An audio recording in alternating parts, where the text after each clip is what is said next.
We are the Nerd Eternal Network.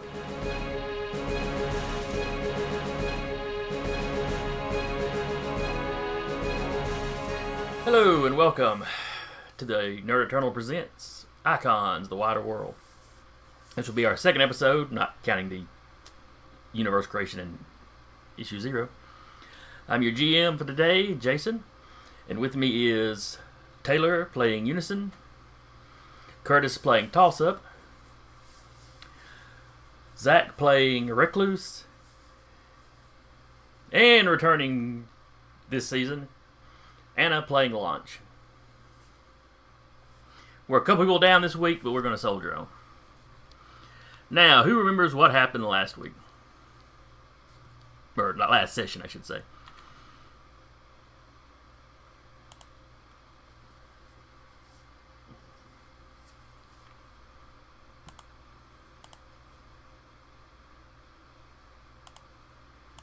That's very hurtful, especially coming from Recluse.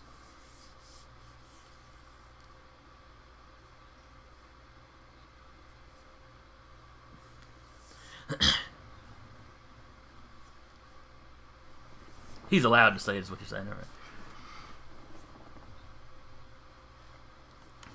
right. But yes, DC was being attacked, and not just DC. Go ahead and flip over that map. But major cities around the world, especially the capitals of countries, but most major cities were getting some kind of attack. Whoever these people or things are, they clearly had enough, intelligence.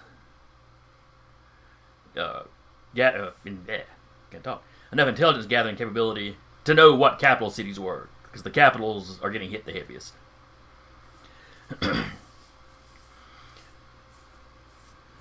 You were having a not PR campaign, press conference to introduce the new lineup of the team. That's interrupted by the attacks. You, of course, rush to DC, being the U.S.'s team. On your way there, you hear of, for sure, Brussels being attacked, with a local team becoming involved. Over in China, Beijing was being attacked, which caused China to unveil their official team sooner than it intended. There had been plenty of rumors and scuttlebutt that they were getting ready to reveal their team, but they had not had an official unveil. But an attack of this magnitude brought it out. You had succeeded in taking out several groups that were wandering around DC, each of them appearing to come from a different hole in the ground. When you examine the hole closely, it's not like a sinkhole. It's like the ground just sort of bends down, and there was what looked like almost like a root circling on the inside. One of you may have been Titan Red. Watched as one of the holes closed, and it seemed to be that the root contracted and kind of pulled the earth with it. It was a very odd-looking effect. Real dirt should not function like that. Let's see. As you got down to some of the last groups, larger creatures began attacking some of the cities, including the outside of DC. By that point, the Primus had shown up and spoken with Recluse and Toss-Up, I think, were the two that talked to him.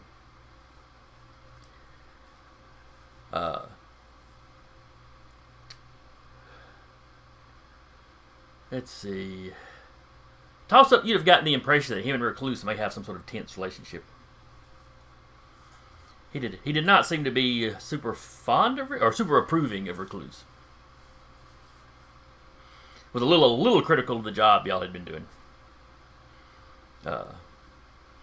Apparently he had worked with the Black Avenger at some point. He seemed to be glad to see Toss, a sidekick, having gone full hero, He had kinder words for you. But he went off to hold up, see if he could handle the kaiju, or at least hold it up and keep it out of the city. As we were ending the game, I believe you had gotten a notice from Agent.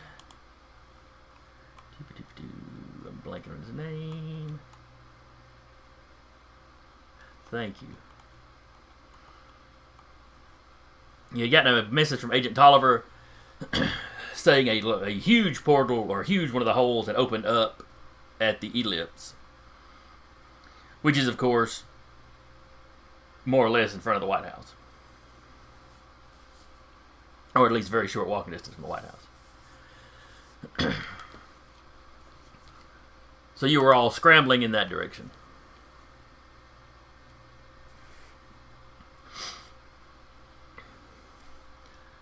Let's see.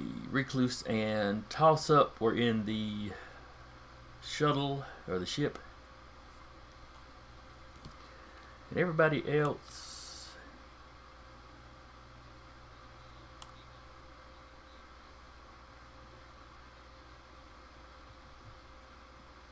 That's right. That's how you ended. You had sent somebody...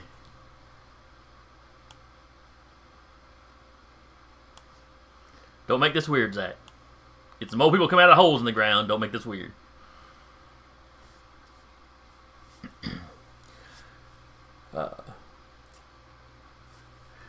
Now, I'm trying to remember... Had... The guys over here... on the right side of the map... Independence Ray, Titan Red, and... some of Unison.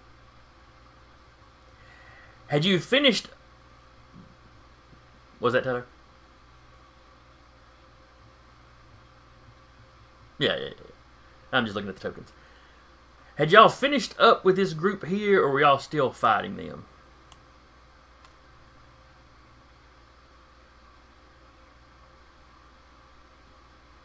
Okay, that's what I was thinking about. I didn't have them X. I was just going to check.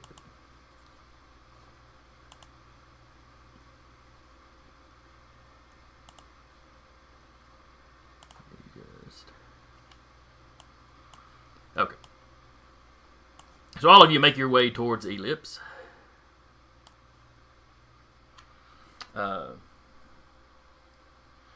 Taylor, how is Unison divided out at the moment?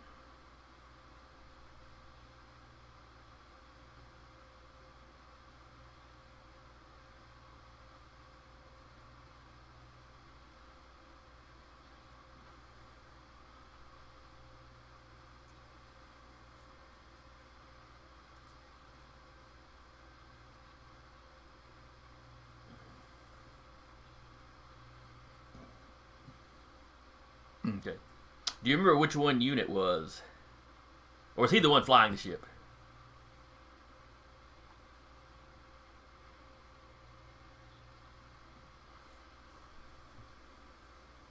Okay. Okay. So as you all begin arriving at the ellipse, sure enough, almost the entire ellipse is taken up by this opening. You know, the opening is circular, where, you know, the ellipse is an oval, but...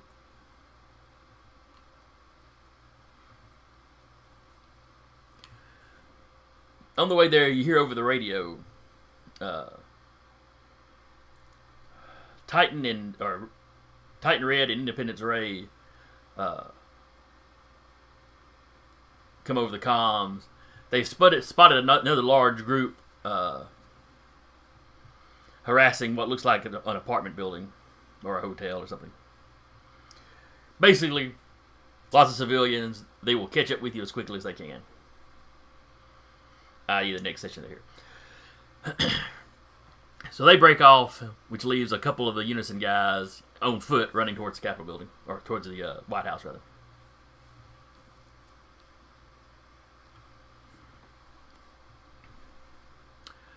Taylor. The Unison member that is attempting to enter the ellipse. As you pass through, you know, you're dropping down through the entrance. everything goes dark. It's like the second you enter, there's not any light coming from above you even, which should, since it looks like it's just a big opening. That is him dropping into the big pit in front of the White House. You know, when you arrive, like I said, it's got the little odd growth of roots around the circumference of the opening. You know, a few feet down from the top.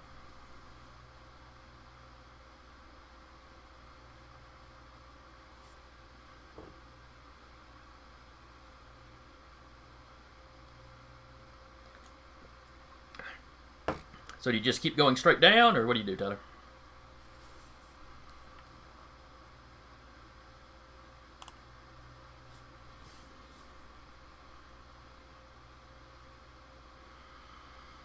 As soon as you clear the surface, everything looks normal again. But it's a very definite cutoff point where you see nothing, you see everything. You know, from floating above the hole, you just look down, it just seems to go down into darkness.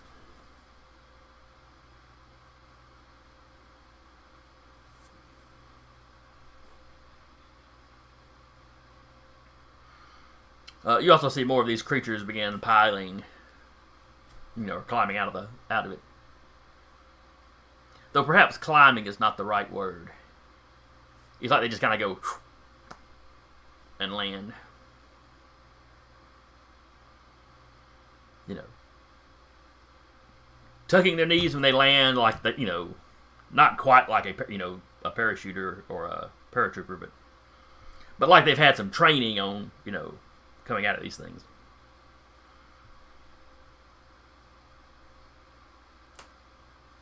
Right.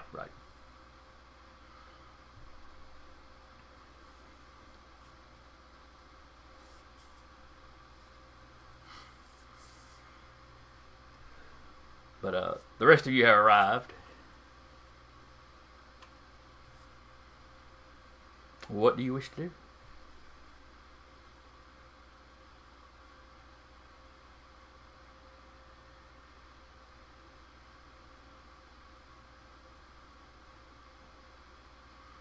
Oh, that's right. Toss Up had created him a.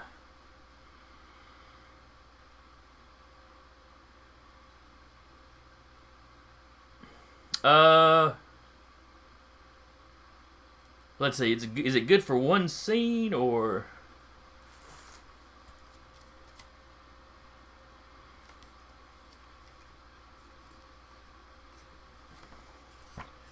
I think you're right, because essentially, you know, it's your gadget. I think it's essentially your gadget until you use gadget for something else, is I think how it works.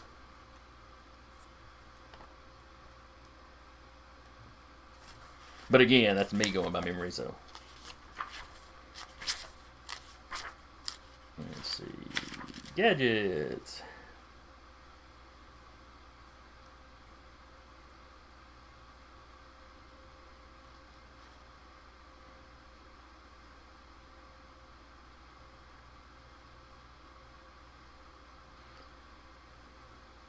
Take a page of preparation. Yeah, there's no mention in here at all of a duration, so. Well, you know, it makes sense. You cobble this together until you take it apart or, you know, have to repair the ship with those pieces.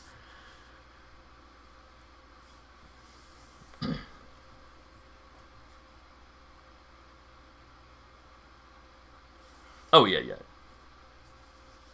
Well, like I said, you know, what I would say is you could potentially carry it around with you, you know, until you build a gadget for something else. Because that way those points are locked.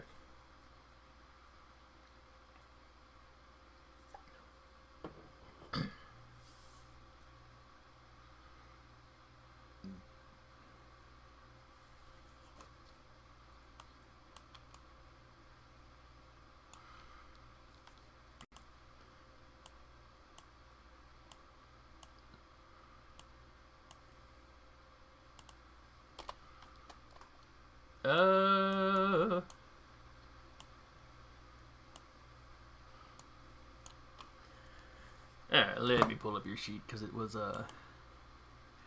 basically the actual, mechanically speaking, the actual power you built was stun, I think.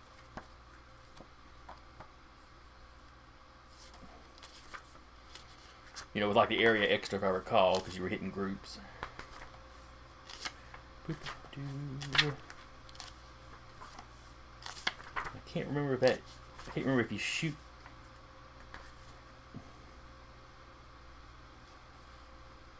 Yeah, right. Okay, it's coordination versus coordination. Because it's basically like you're just shooting something like a, normal blast or gun or whatever.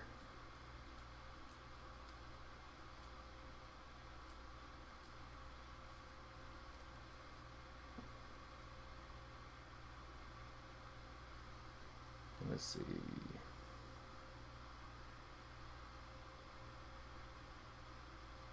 And the actual power level of the attack itself will be your gadget power level.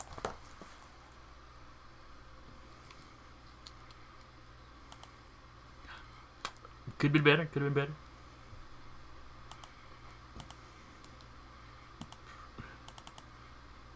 Best to get those out early though.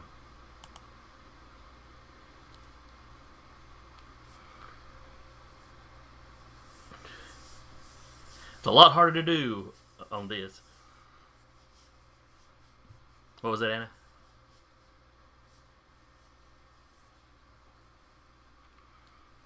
No. You eventually started rolling better.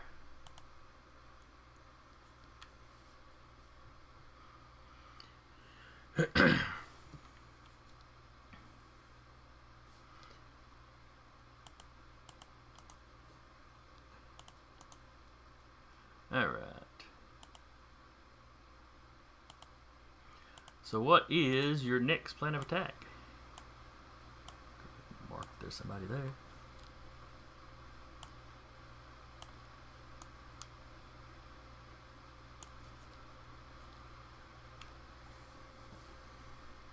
Okay.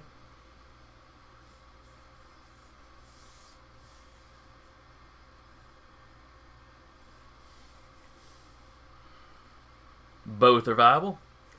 Now the group that's piling out is not huge yet. They're coming out in a steady stream, but it's 3 or 4 here, 3 or 4 on this side. And then they begin, before you arrive, they were beginning to move around to kind of group up in front of the ellipse. With your arrival, there's a little confusion.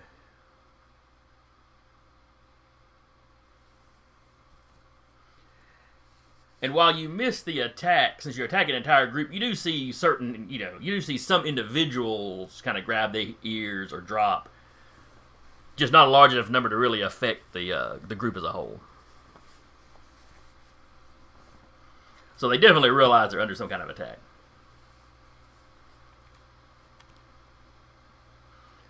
So I'm going to let each of the rest of you...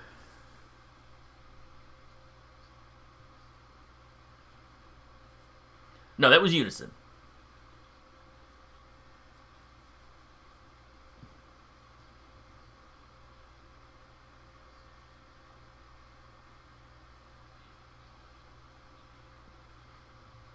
Oh yeah, y'all have comm units and stuff, so yeah, communication is not a problem.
Speaking of that, as Toss-Up was making his attack, the rest of you can get one action to assault this group in some fashion, too.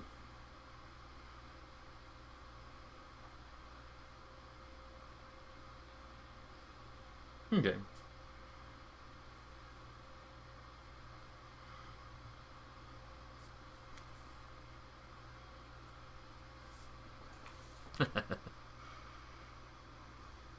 Well, I don't know. We're not paying you for sound effects, so we're getting what we paid for, so...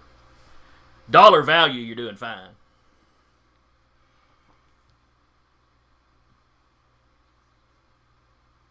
I see 2 1s rolled and 2 6s rolled.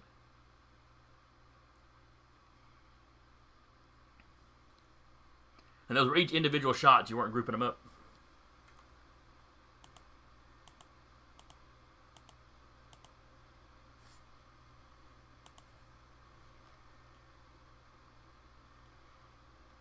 Well, they rolled abysmally, so yeah.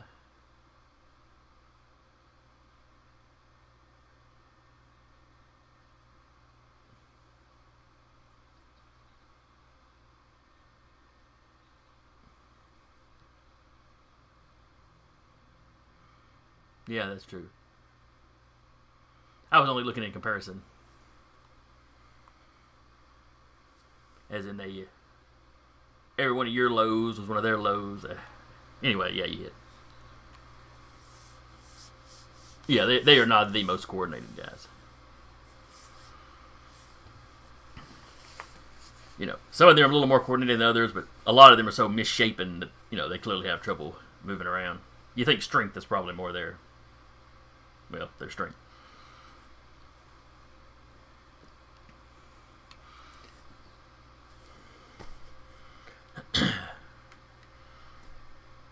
So you start laying down fire. You've got guys in this group dropping. Recluse, you're up.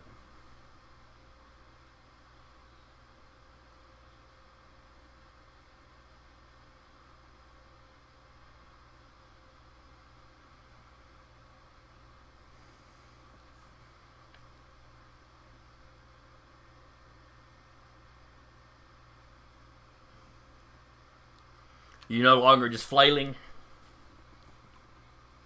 Had some training now, huh?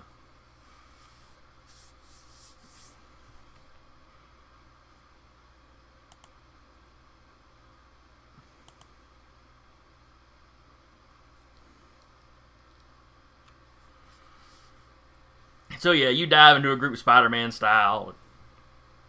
They're trying to put their hands on you. They're not getting anywhere. It's like you're just kind of dancing through there, you know, reaching out and gently love tapping them.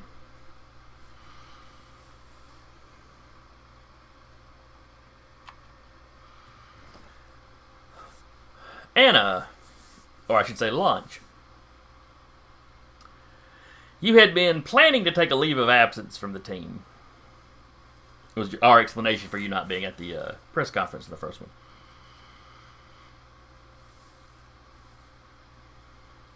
One sounds a little more official than the other. But you had seen the commotion. You were fairly close to DC. You were quite certain that's where the team was going to hit. You know, if this is hitting everywhere, of course the government is going to send, you know, the super team to protect themselves.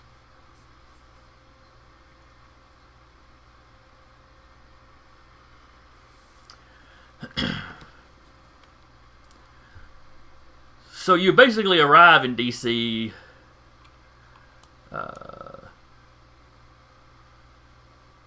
crossing the Potomac.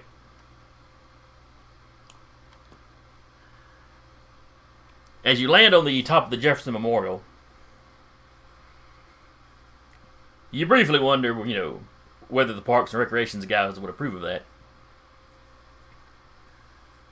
When you see the shuttle, which was sitting over close to the World War II memorial, over by the reflecting pool, you see it lift up and streak off, really just a couple streets over. And even at this distance, you can hear that sonic weapon going off.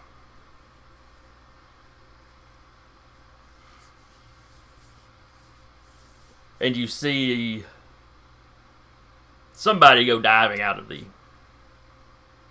ship. So for your action this round, what would you like to do?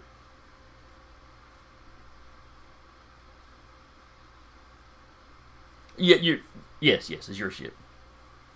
It's one of 2 you've got, I think. Or do you have 3 of them?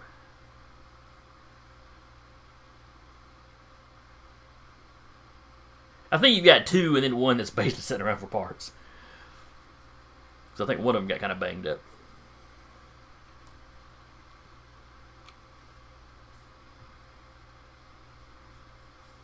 Thank you.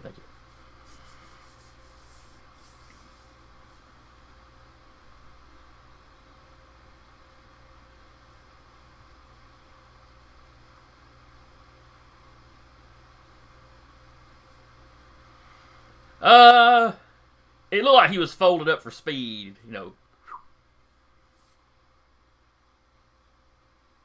Alright.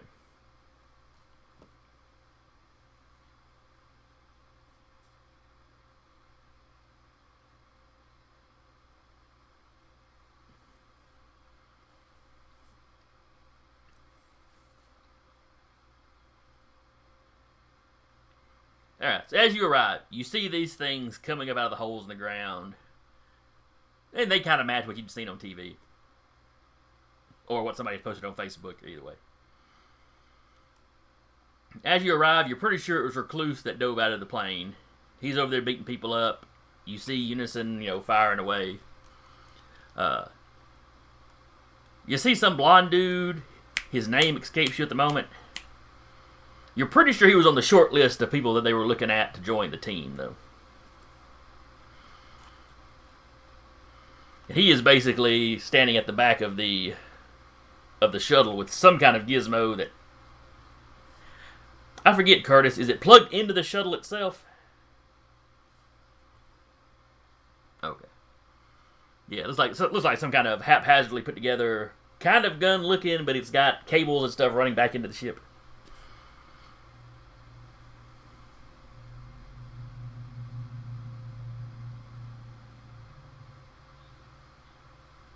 Okay.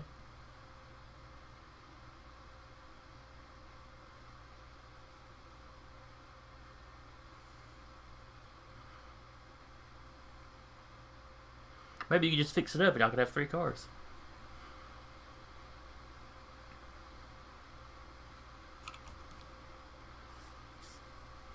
They may have to put some rules in place, though, about not taking apart the main ship when y'all are in orbit. Look, I just need to use life support for a little while.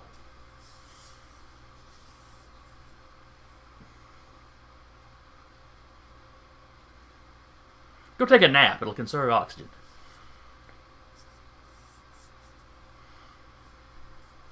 Alright, Lonzo, you're coming down on top of some of them. Give me no attack roll. It would be your prowess, because it's, Alright, catch these hands.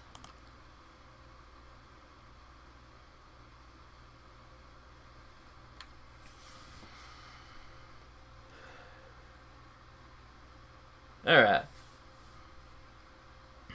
So you come down out of the air. You land with a crash.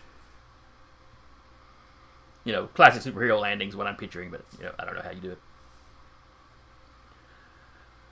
Unfortunately, one of the guys saw you coming and shouted a warning, and everybody kind of spreads out of the way. So your landing knocks a few of them down, but doesn't really take anybody out. Because they rolled what you rolled.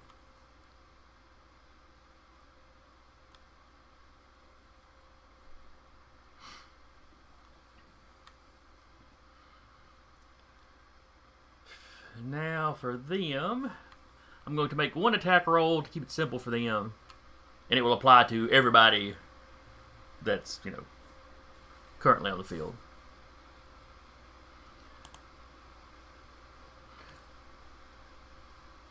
So, let's see. Unison and Toss-Up, they'd be shooting at. Recluse and Launch, you've got some of them trying to physically assault you. You need to beat a 6. Well, meter beat.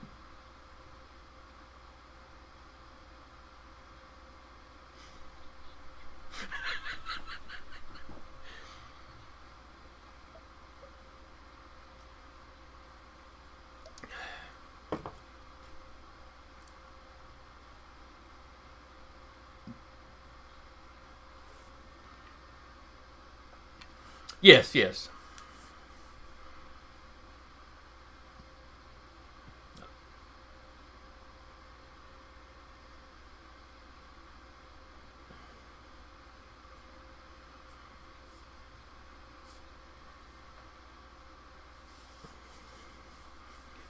Which is weird since we talked about it in the original episode, but yeah. Well, you know, your instinct is just to get out of the way when somebody shoots at you or takes a swing at you. In real life and in most games. What is the rank of your absorption?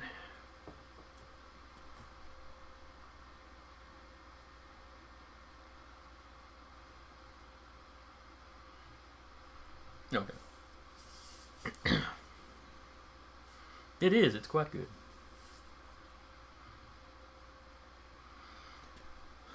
So yes, you absorb 6 points off of this guy. Or technically, it would probably be a mob of smaller guys swinging at you, but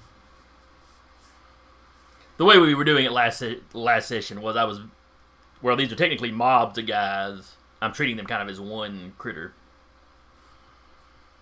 Just one critter with like an area effect attack, so everybody's engaged. But alright, you've got 6 points to blast back at somebody next round.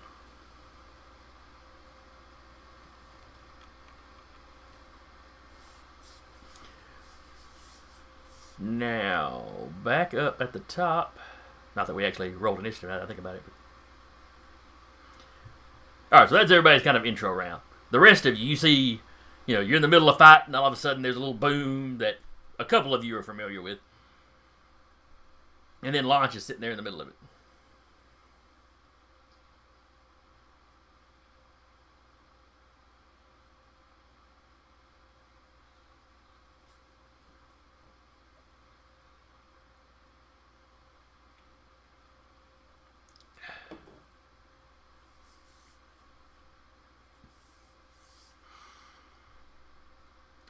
All of you also hear a pop as her comm unit links up with the rest of yours.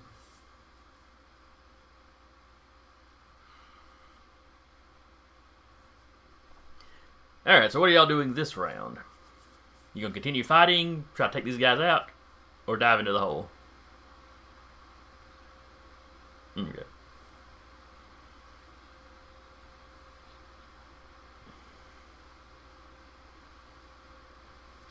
Astrally projecting or physically diving in? Alright.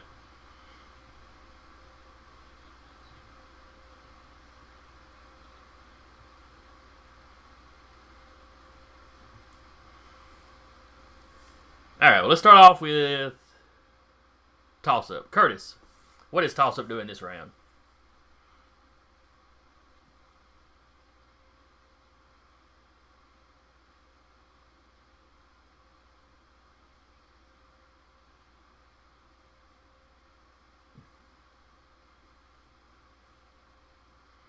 Oh yeah, the ground pounders are all mixed in.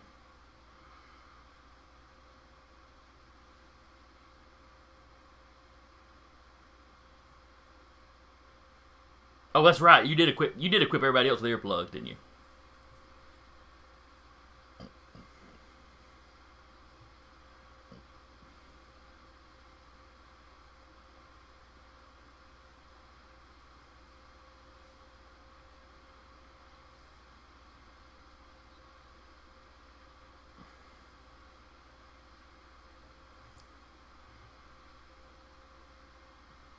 Okay. Now, Tyler, who was it that you said was going? Novice, Impulse, and who was the other one? Night Shift, okay.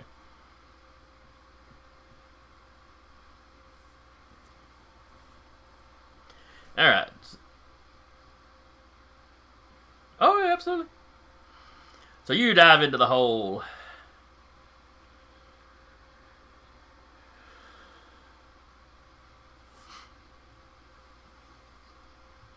infrared goggles. He's fine. Alright. But yeah, okay. So Toss Up dives in. Three members of Unison diving in. Recluse, what are you doing?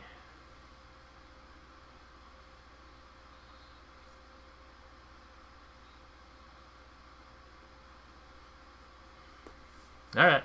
Use your bug foo. Let's see. Yeesh. And yeesh. How many ones can I roll today?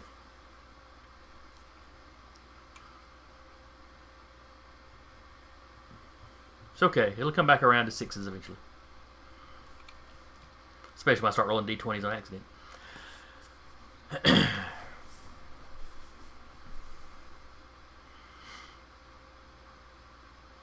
Alright, Recluse. You have taken out most of the guys that were on that side of the hole. Some of them you've knocked back into the hole. Some of them you've just knocked out. Some of them are probably in, webbed to the ground or whatever. A few are just running away from you at this point.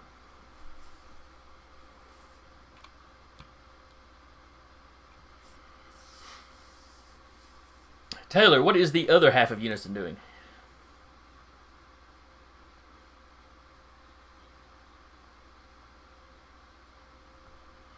Okay. Yes, go right ahead.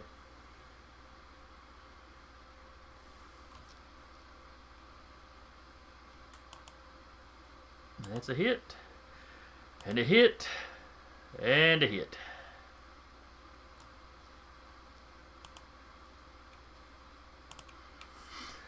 So it's... Yeah, okay. You take out the last few that's on the same side as you and drop most of them that are on the other side. You have effectively taken this group out. There's a few stragglers that are running off, just running for the hills at this point.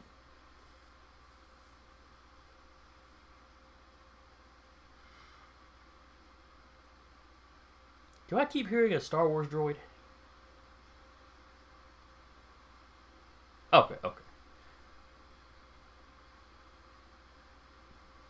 I mean, it's not loud or really disturbing. I just hear it enough that it makes me think of the Imperial scout droid. So I'm just wondering if somebody had a toy or something going on.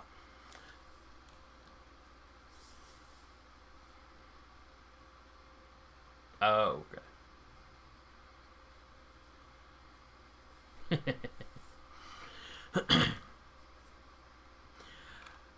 Alright, so launch, what are you doing?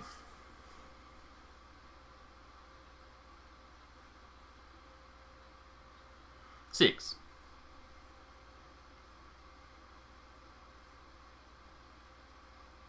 Alright. Give me a roll.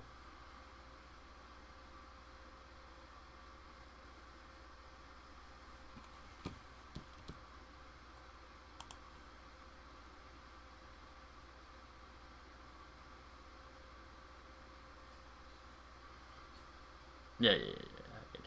Alright, what is the closest thing to you? Let's see, Recluse is really close. Unison's kind of close. Oh, the Washington Monument's kind of close.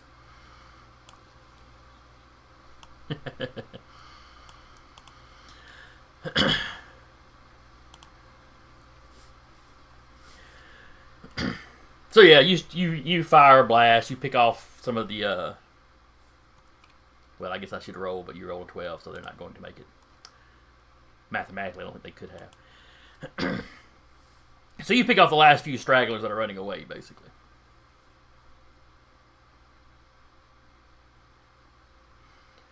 Now, cutting back to Toss Up. You feel... Have you ever seen a toffee machine in action? The machine that's stretching the toffee? That is what runs through your mind when you feel this sensation as you go through this. It's not that it's painful exactly. It just feels like you're bending every which way at the same time.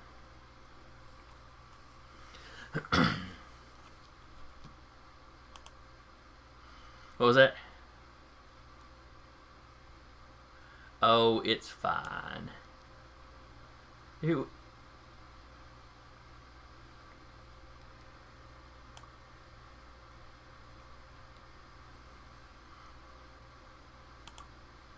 Was this where I need to be?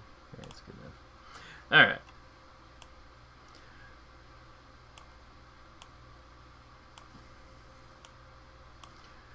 So you come out.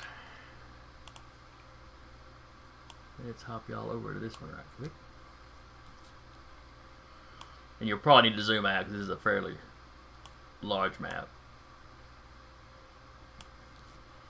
I'm going to go ahead and throw your token down just to give you an idea of where you're at. Ignore the fact that this looks like a modern city map. I could not find one that was quite what I needed.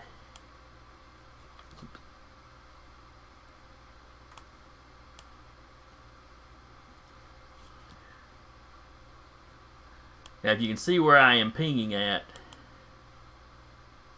that is where you are.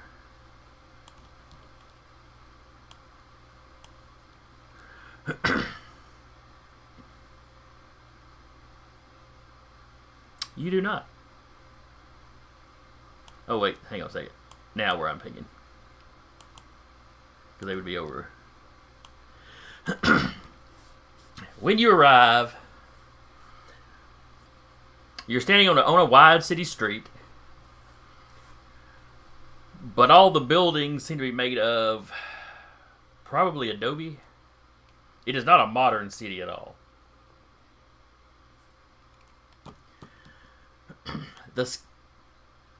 Correct. Just think of this as the layout of the street. You know, you got a wide street and you got a bunch of smaller houses. Yeah.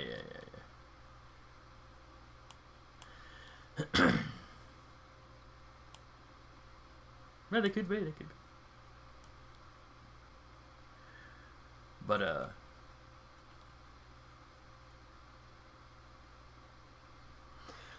well, the sky is dark,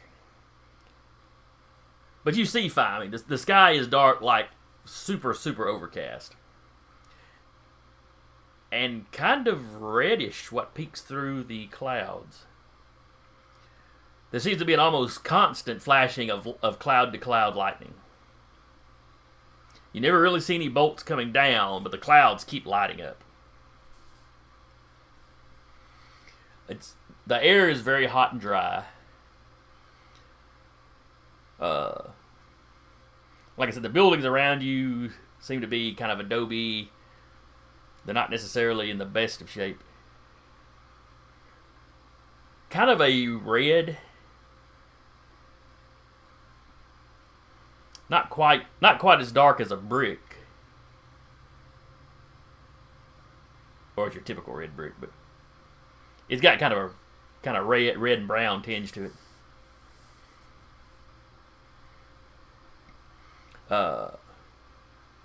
You see a lot of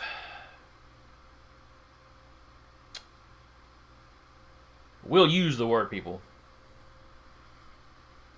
Much like the creatures coming out of the portals, these are all mishapen, misshaped. Some of them were pushing wagons. There's a large open area that nobody's occupying. Next to what looks like one of those same kind of holes. And you realize that you basically popped out of that hole like they were popping out of yours. Or the one on your side. The open area, very likely where those troops were standing when it opened.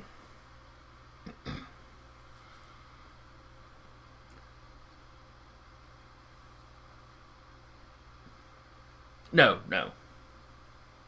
You see some more marching this way from a distance. I mean, not a great distance, but, far enough away that you're not going to be attacked right now. When you come through, several of the closer by people who seem to be moving supplies around, you get the distinct impression of workers. They gasp when they see you, and most of them begin to run off. You look around and you... Yes. Normal. But you look around and you do not see any of the members of Unison that jumped in with you.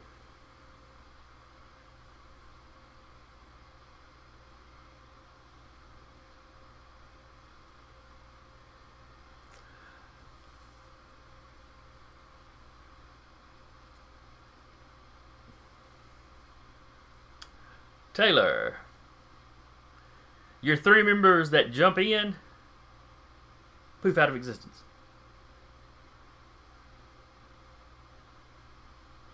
You can feel that they weren't attacked or damaged in particular. It almost felt like you were losing your grip on them.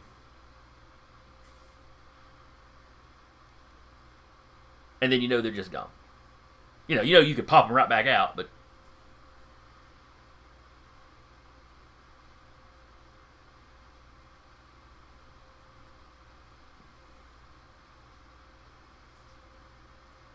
It may not be good. Your comm units do not seem to be broadcasting through whatever portal hole this is now.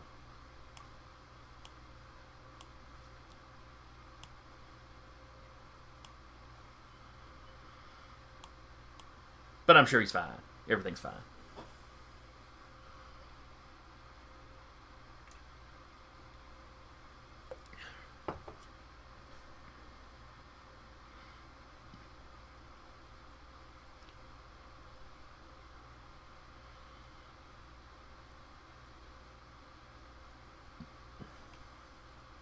With who?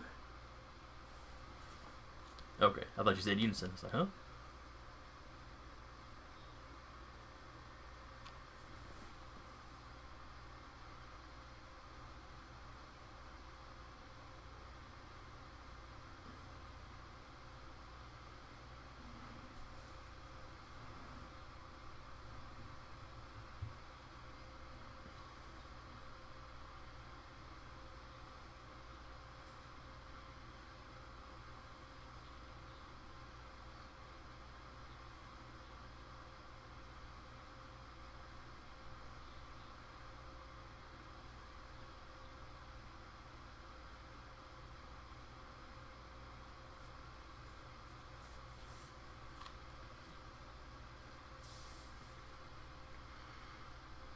All right.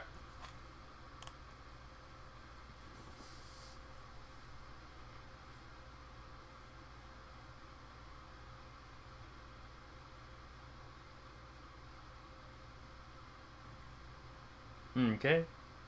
As it disappears into the blackness, give me a strength roll.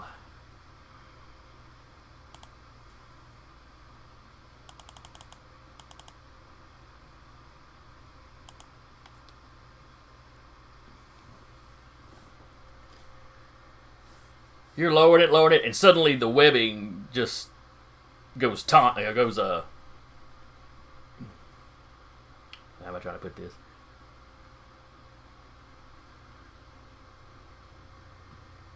I'm trying to be a little more flowery than that. But yes. If you've ever been fishing and you're sitting there and nothing's happening, which is most of fishing in my experience. And then all of a sudden something has grabbed the line and just taken off with it. It's like that. You almost lose your grip, not because the pull is stronger than you or anything, but it really catches you off guard. Several feet of the webbing runs through your hands before you get a good grip again. And you have no problems maintaining it where it's at, but it is a constant pulling.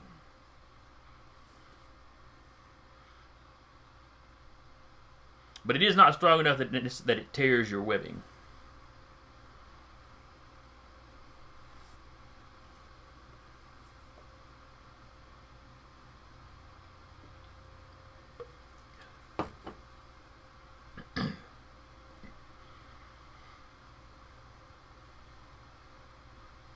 Okay. Give me another strength roll.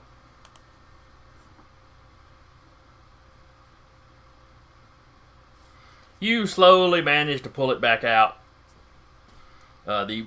Whatever object you tied to the other end is undamaged, The webbing doesn't appear to be damaged. As soon as it breaks out of that kind of shadowy bottom, then it just kind of goes arcing up over your head because you've been putting all that force into it, and all of a sudden whatever was holding it just lets go.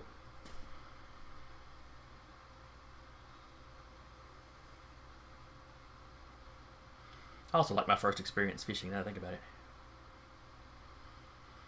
I was a little guy. I'm pulling, and then it's like as soon as the fish broke the surface of the water, it just went flying up over my head and over the hill behind me. Or down the hill behind me. May have been the only fish I ever caught. I don't know. Fishing was not my thing. I didn't do it very often. Maybe some in Boy Scouts. Anyway.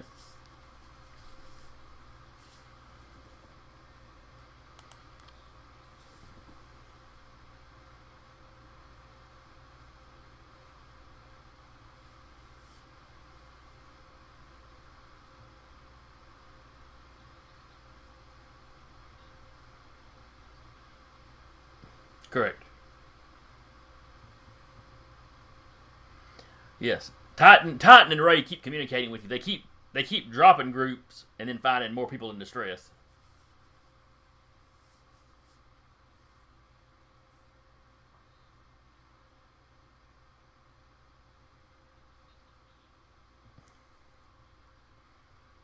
Whoa. Mutants count as human. They're just human plus. She looks human.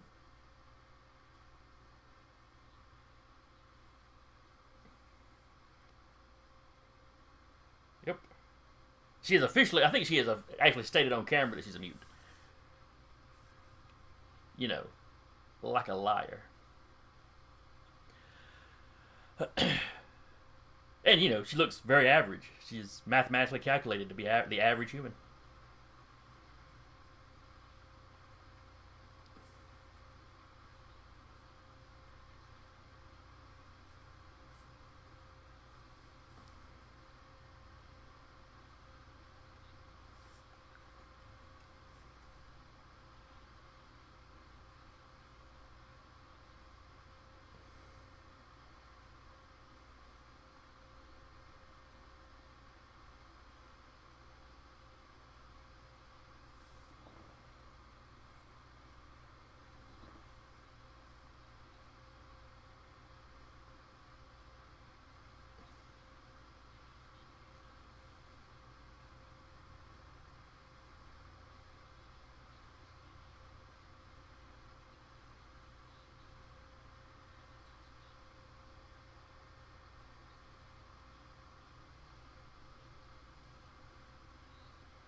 Alright, you hop in the hole.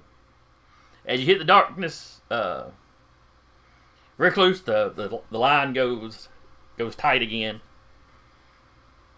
You're ready for it this time. You're kind of braced up for it. You feel this kind of bending, taffy, stretchy thing kind of feeling. You can't see anything. You don't know if you're actually stretching or not. Like I said, it's not painful, just disconcerting. You wonder if old Professor Putty feels like this when he uses his powers. You come up the other side. You see the scene that I described to Curtis. Overcast, kind of a red overcast sky, constant lightning in the clouds. An army marching off in the distance, headed this way.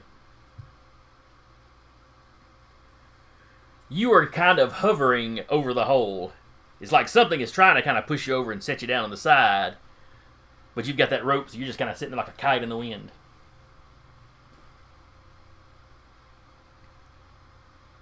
Yes, toss-up. You see Unit at the end of this rope, or obviously some of Recluse's webbing, just kind of floating in the air.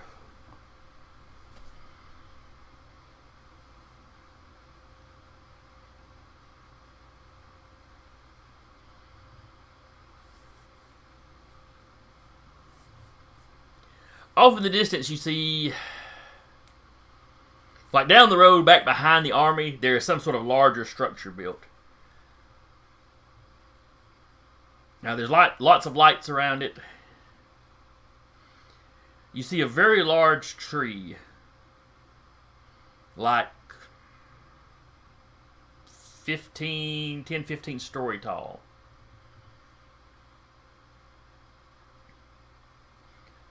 With a large, there's large roots on the surface running out in every direction. You notice there's one that comes almost straight down this street before eventually going underground.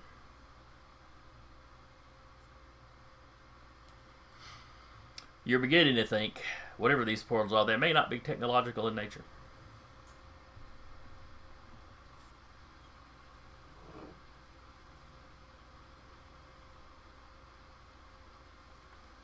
Yeah, that's possible too. Depending on what sort of encounters he's had of the, non-technical, non-science variety.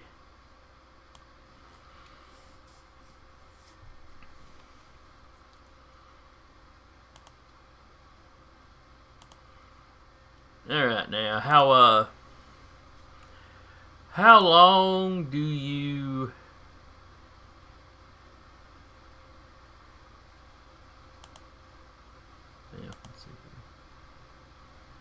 How long do you leave Unison dangling into this rope, Zach?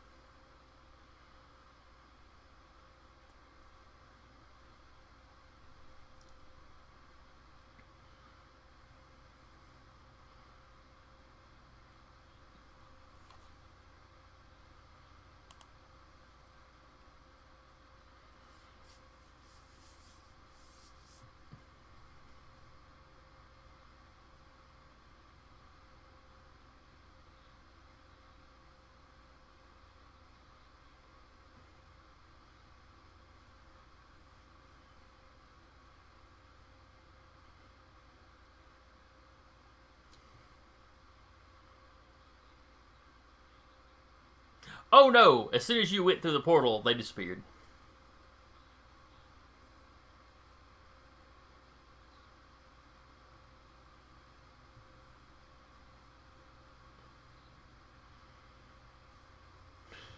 As soon as you drop through the hole, the other hymns go poof.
Shit, we'll have to explain that this mutant freak killed Unison. But that's what she was going to explain.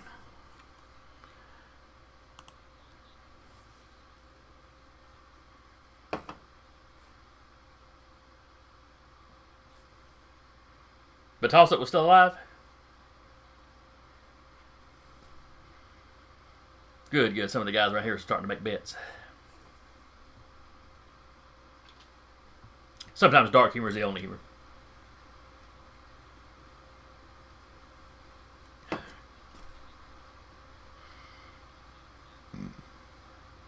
You mean like a big rope ladder, or...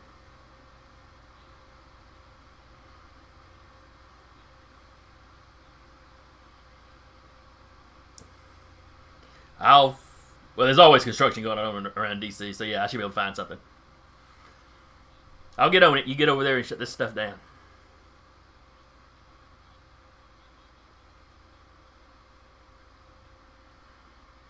We'll give you a day,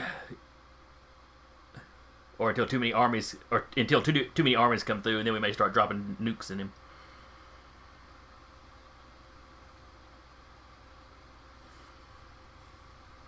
I mean, that's above his pay. That decision is above his pay grade, but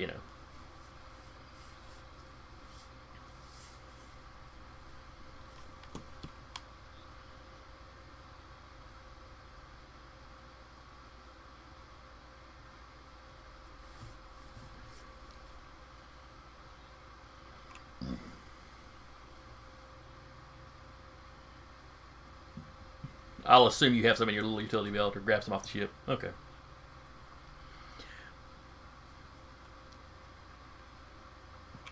So you arrive on the other side with a toss-up.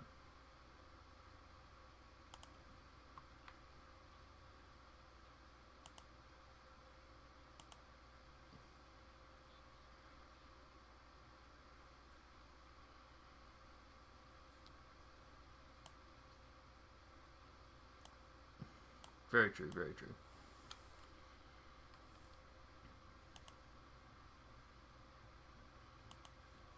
All right.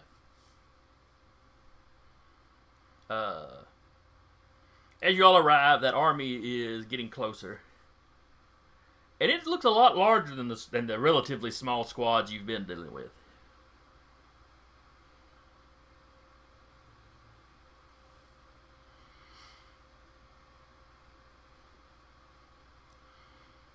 Yes. Now you can choose to stand here and try to duke it out with them, but the numbers are not in your favor. Even though you're clearly stronger than any of them on an individual basis. Mm-hmm. They are getting close enough to have noticed you, though.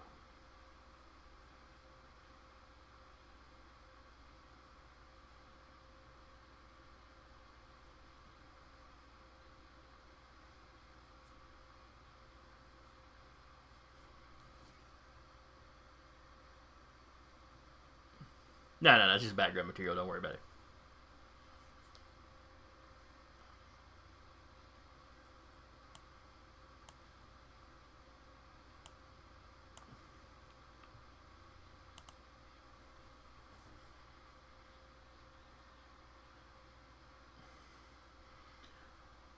So you got a bunch of white suits this go around?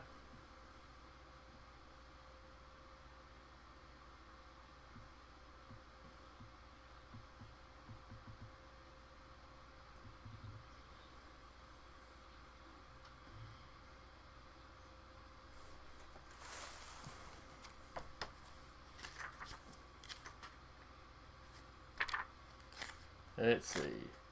If I recall, you had the full team, and then you had like 2 spares you could be using. Oh, okay. You can produce duplicates up to your power level in number.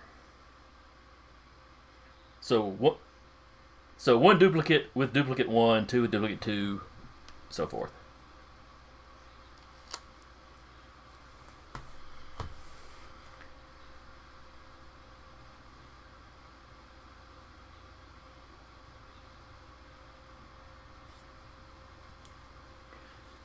So they're not charging headlong into the army.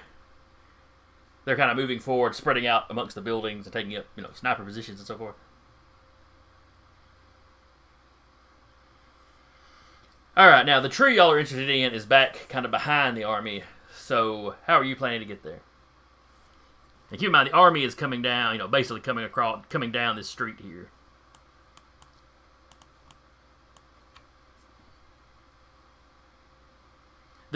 Yes, there's a structure kind of at the base of the tree. The tree dwarfs the building, you notice. The building is like it's built in and amongst those above ground roots.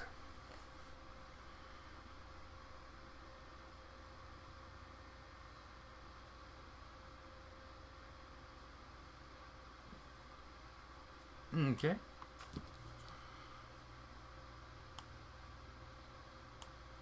Yeah, there are a bunch of buildings, like some shops, a lot of individual homes. Some that look like multiple home, kind of units. Nothing quite like apartment buildings. None of them are more than about 2, maybe 3 stories tall.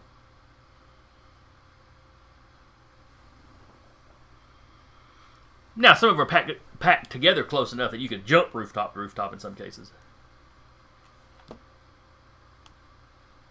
It would just require you to get up on the roof.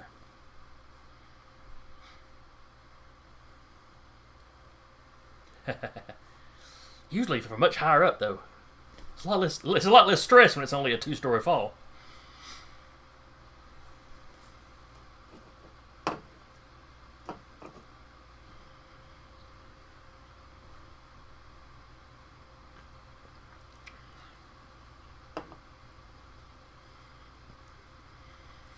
Suddenly Launch has got like a brightly colored cape. Well, no, unit's gray, so it wouldn't be that bright.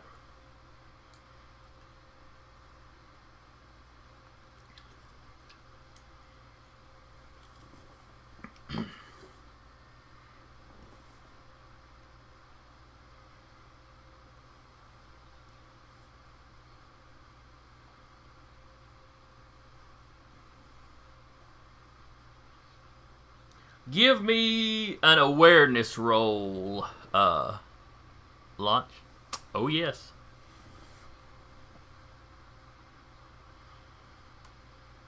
If this was D&D, we would refer to her awareness as her dump stat.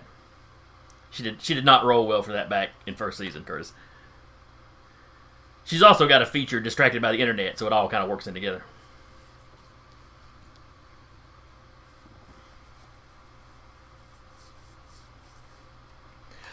You do not see any flying drones or anything.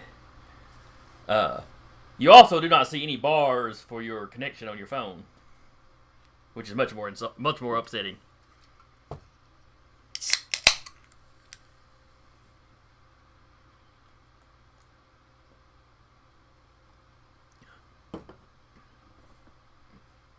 Dry and stormy. What?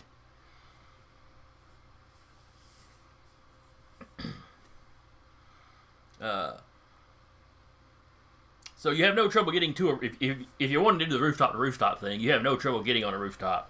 Most of the buildings have stairs built into either the side or the back. All the buildings have flat roofs. What was that?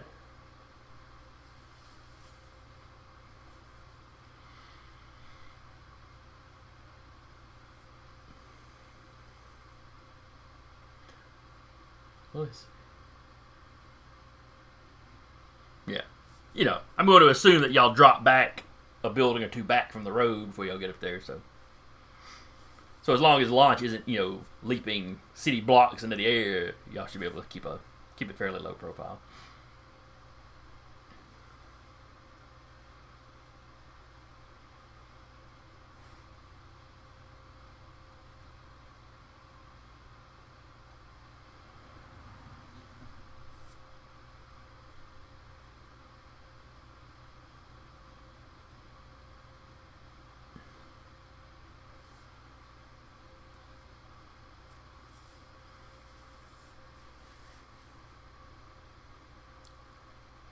Actually, you might have.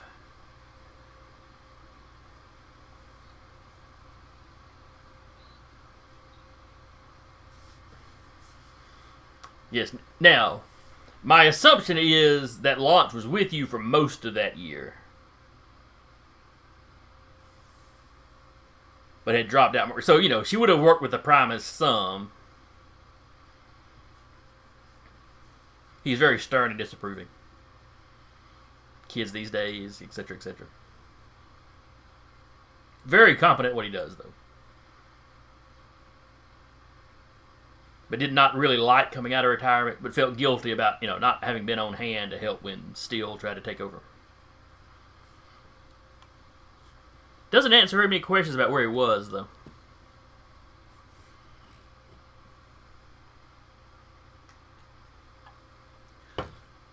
Alright, so everybody give me stealth rolls. Which would be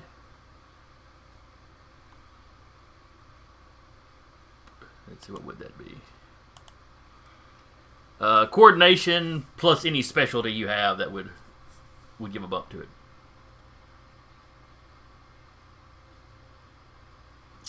No, I think stealth is its own skill.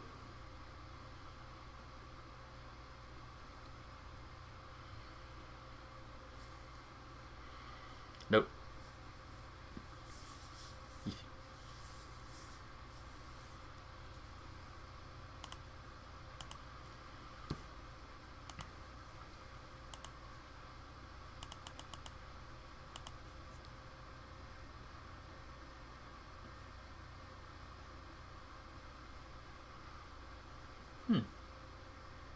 What did I hit that made it do it twice, I wonder?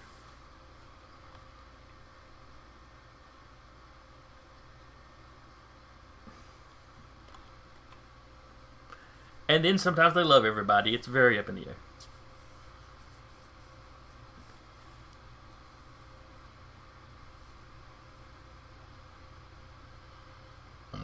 Oh yeah, you do have that, don't you?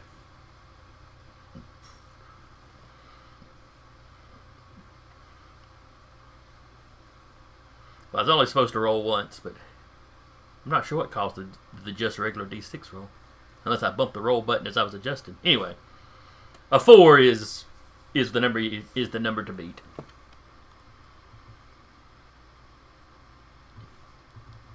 Yeah, your roll was low, but you know the stat you were using was good and high, so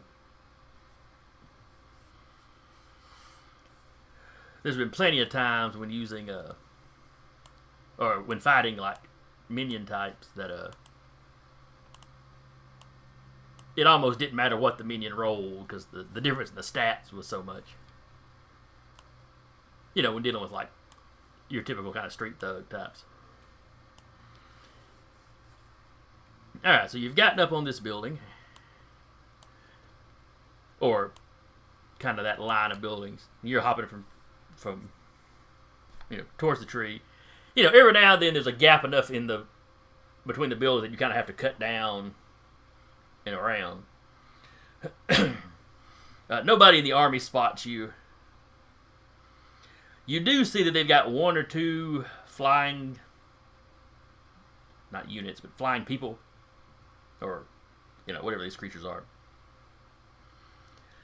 But they seem to be with the army. They're not scouting so much, they're just in the army proper, kind of just up above. You hear some fighting breaking out as the rest of Unison, starts their harassing tactics.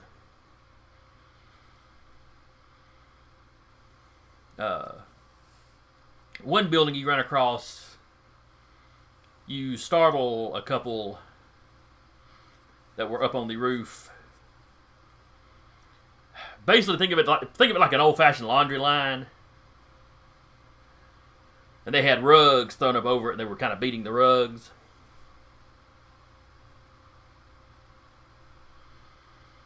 They're misshapen, but they are not as large and bulky as most of the ones you've been fighting. These look a lot more like people, but still their limbs are still twisted, or they've got non-human features in addition to some of the human features.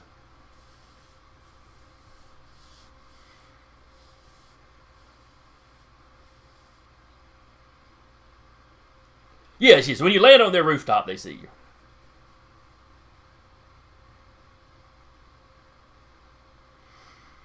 The one that you think is male kind of grabs the other one and nods his head as they kind of,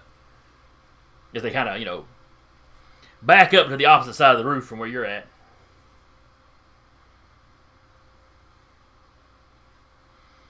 And then start down those stairs, the outside stairs. You get the distinct, we're taking cover. Give me an awareness roll, everybody. This isn't a real big important something, but just to see if you notice it.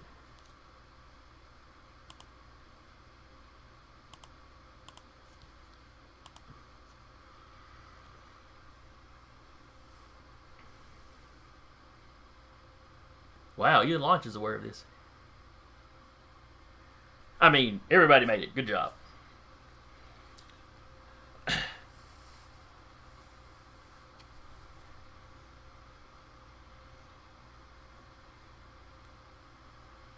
Her emergency meme supply.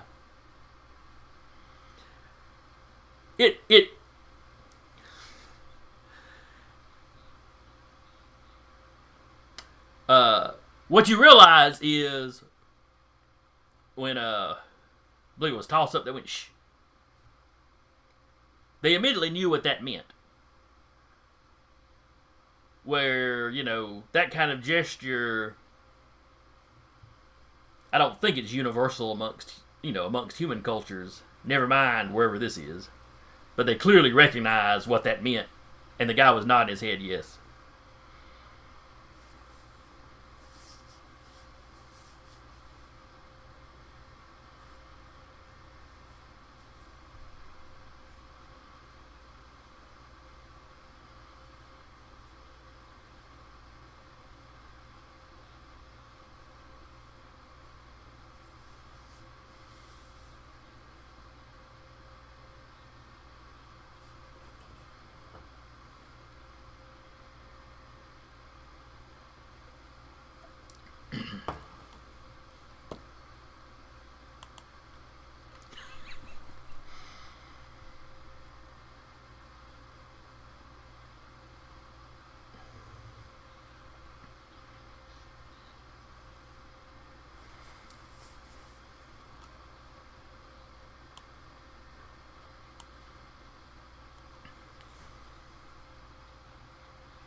Alright, so y'all continue advancing. Give me another stealth roll.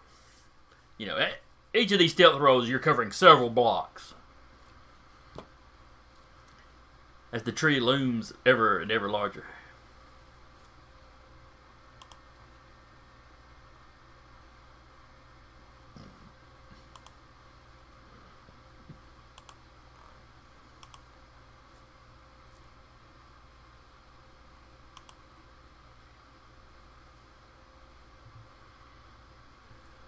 Look, you're rolling a single D6. Everybody's going to get a lot of ones.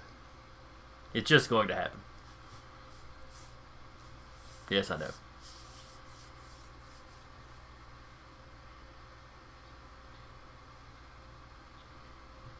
Sometimes you just have to take one for the team. You've got...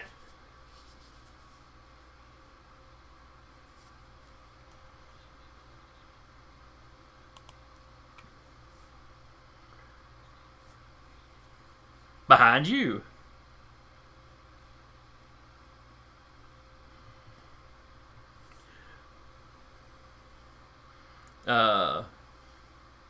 You still don't think any of the military guys have spotted you. But you're seeing more and more people on the rooftops kind of peeking out at you. Some of them even seem to be hiding and looking the direction you're coming before you get there.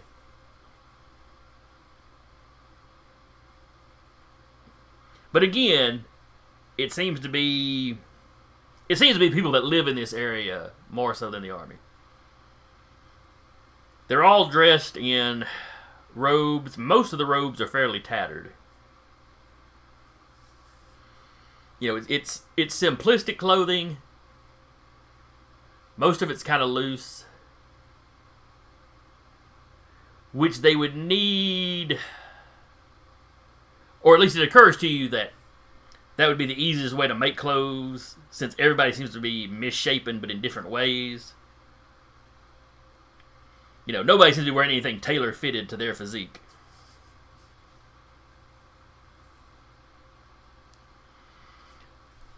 The army is still in the process of passing... No, looking in the direction y'all were coming from. It's like they're sitting there going, I know they're coming. Where are they?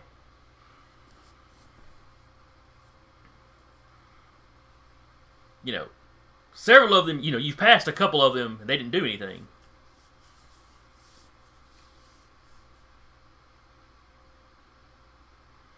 They look to be hiding from you. I mean, they're up on the roof, so it could be a combination. And the houses closer to the street, though, you notice, where if you had a big military convoy, like me and Taylor live fairly close to Huntsville, Alabama. We just got Redstone Arsenal. If you had a bunch of vehicles leaving one of the Redstone gates, of the actual military vehicles, the people in the surrounding apartments would come out and look. You'd have people on the rooftops watching and stuff like that. You don't notice that here. The houses actually bordering the street, you don't see nobody on those.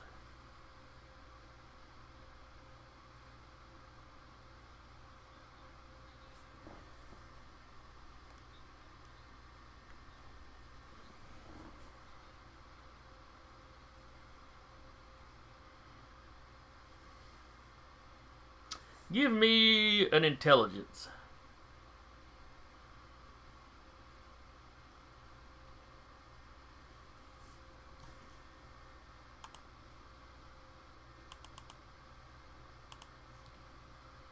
$11 is the number to beat.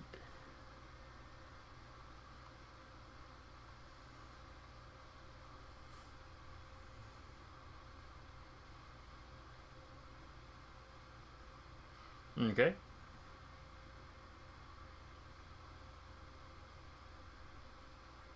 So that'd be a 7 with the bonus.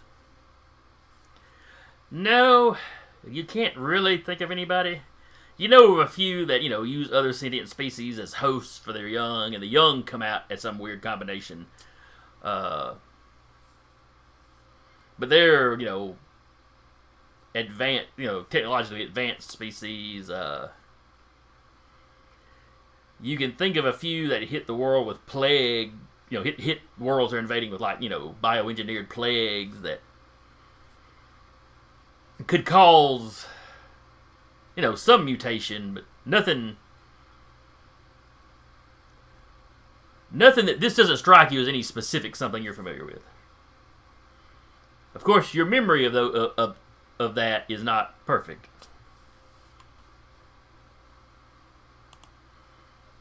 You're pretty sure wherever you're from, they don't do that.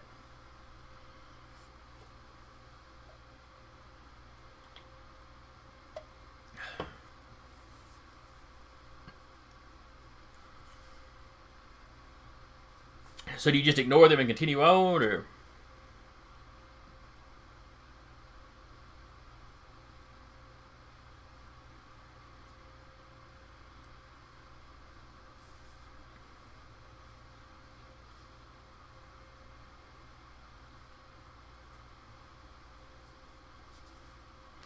Alright.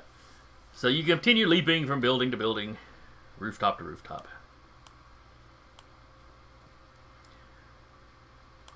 As you land on one building, getting relatively close to the tree now. I mean, you will get to the end of the buildings, and then there's a lot of empty space.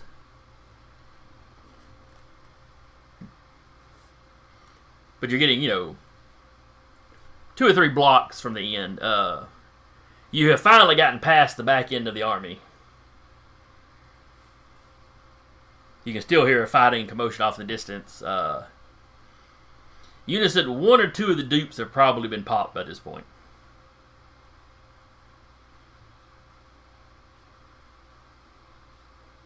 Okay. That you will have done that, during transit. Just I'm assuming just anytime one pops, you bring in another one.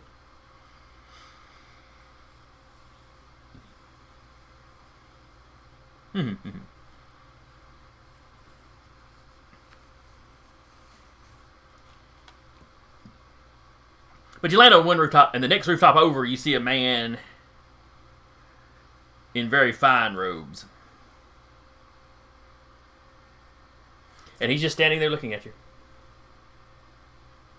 He does not appear to be armed. He makes a kind of come here gesture.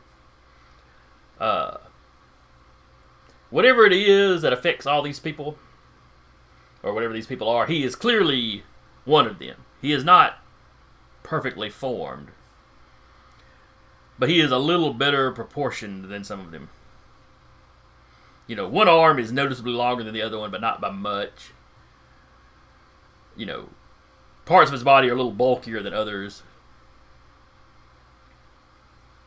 But he has a much more human look to him than a lot of these things.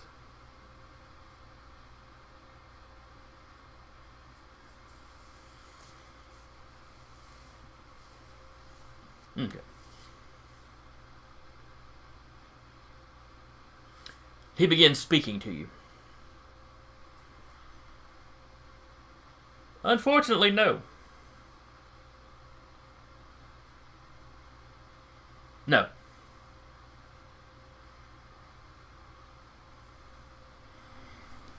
And he just starts a straight little stream of conversation. You know, this, that, points to one of you, points to another one of you.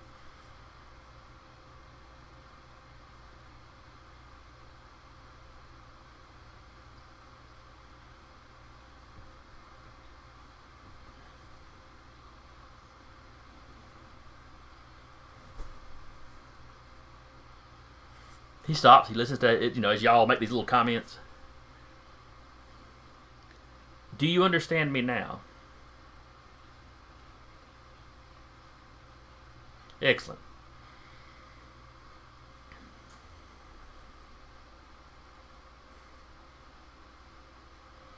How did you make a universal translator out of a glue gun? Eh.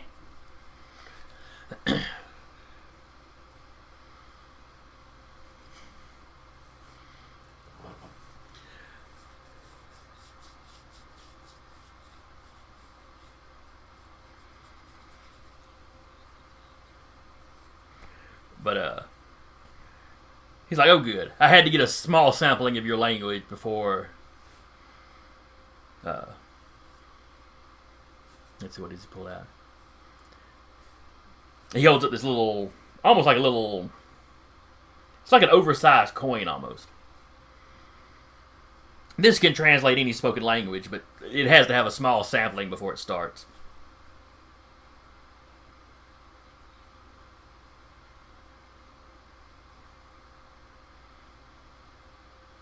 Okay, it translates most words. I'm not sure what you mean by tech. Oh, I see. Devices, yes. Yes, it's a very useful device.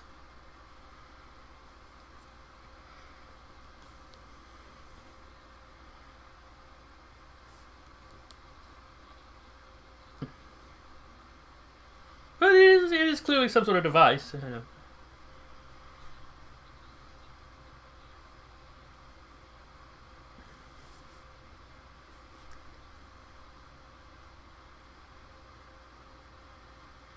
That is true.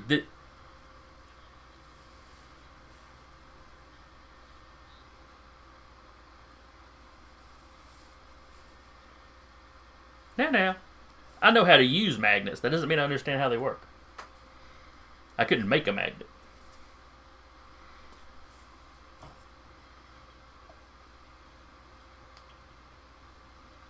Or even a computer for that matter.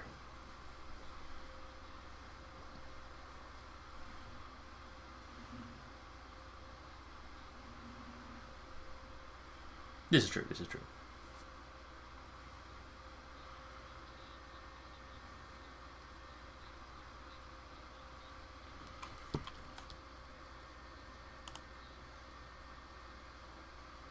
All right. That's we're getting into a whole legal thing.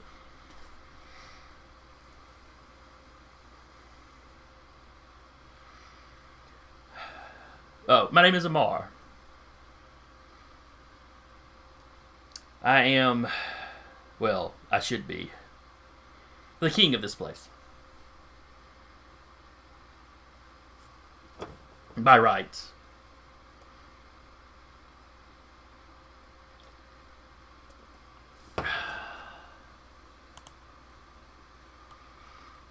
There was a great battle.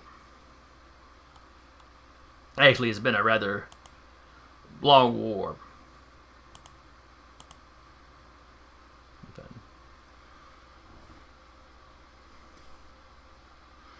There was... I do not know how things are set up where you're from.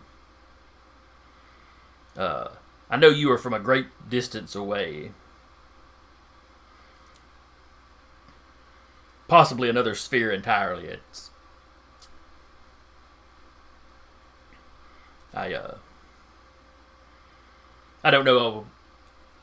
I have a very general education. I don't know all the specifics of the different spheres and forces that can be manipulated. But I know you are from very far away, at the very least, very far away. Here we have cities, and a king such as myself will rule from a city and much of the surrounding area. Each city is a nationality unto itself, essentially. Several years ago, one king from quite a distance away, calling himself Kurum Lugalkai, a very grandiose name. He's also referred to now as the Imperius Rex. Began conquering all the surrounding cities and moving on and creating a larger and larger empire. My city was one of the last he took.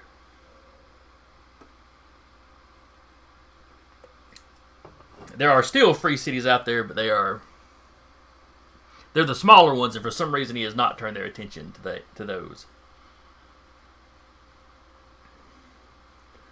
But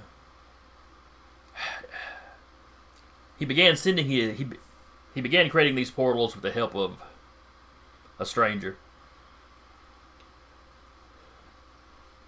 one unaffected by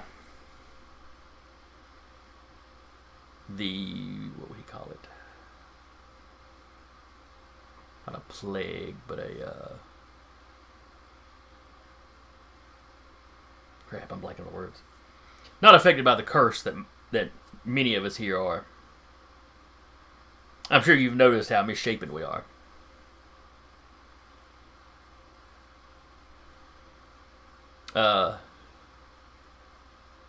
Well, I suppose you do look quite a bit different from your companions.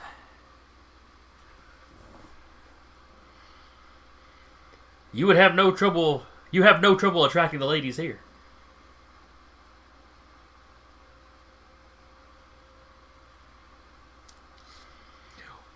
Well, the pog I use for you looks very, very freakish. But really, the biggest physical mutation you've got are just the eyes, aren't they?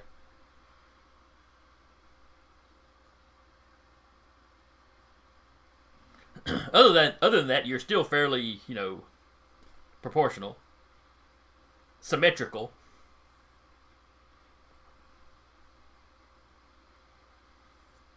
You haven't seen somebody else symmetrical since you've been here. But anyway, he began doing experimentation here. We had many scholars in this city. We had a great university. People would come from all around.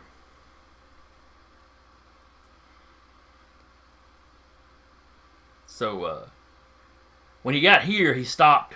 He must have discovered something. He began experimenting with these gateways. Finding ways to use the root system to travel around. I can only assume that he was attacking your home, and it is why you came through the portal.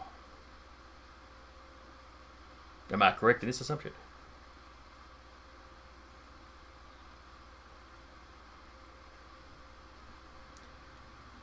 Have you been able to deal with his forces?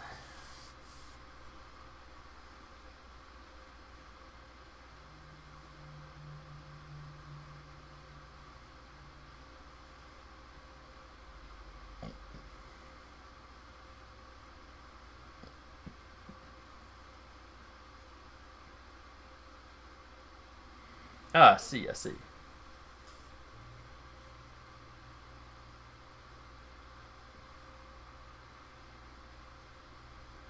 Oh. So they will pour their armies forth.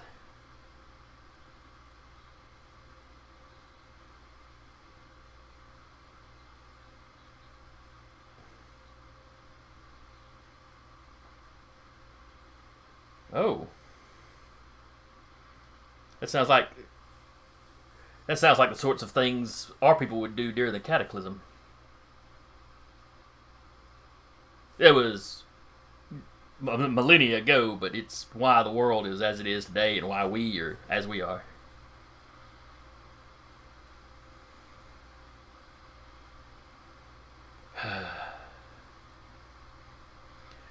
But how do you four plan to stop this invasion?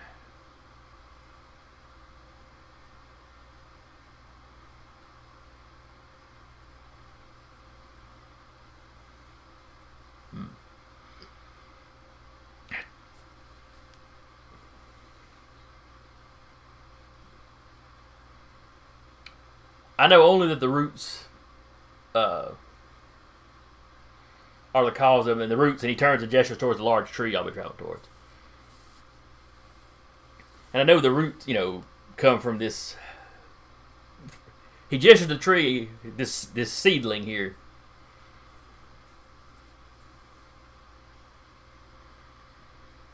Yes, in some manner, the Kurum got his hands on a seed from the world tree. He must have found it somewhere very far to the north. Or perhaps the strange scholar that has been aiding him supplied it. I'm not certain. The majority of the scholars of the city have either been enslaved or killed, so I have one or two working with me to resist, but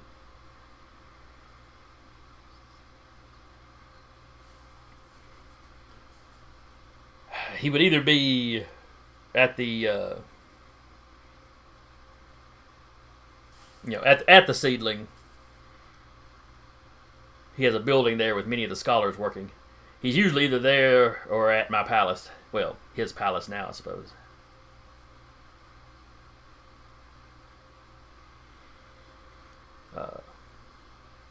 I can show you where it's at in the city. But what is? Satisfy my curiosity, please. What is your world like? What is it that would attract him to it?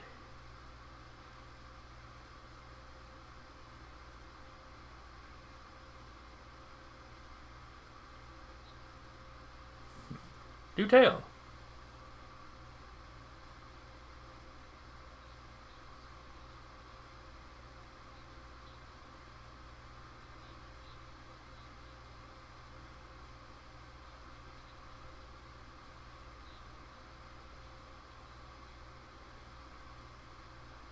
Oh,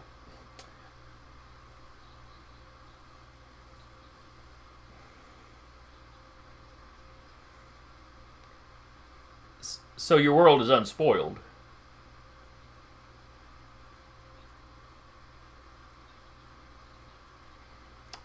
I understand your hesitation to make your world sound appealing when you've seen this one.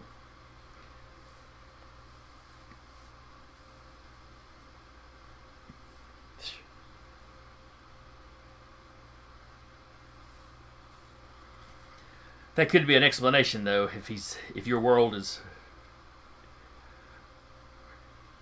if your world has not gone through the cataclysm that ours has. That might be all it takes to attract him.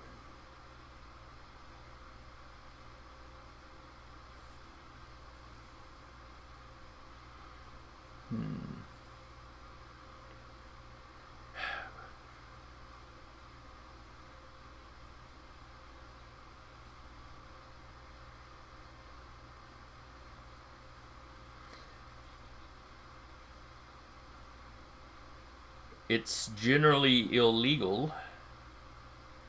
I mean, you can't really have a civilized civilization if people are simply going to run around.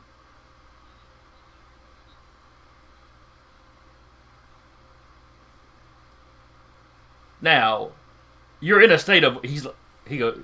Now you're in a state of war, of course. I mean, you'd be defending yourself. You're defending your people. That's not exactly murder.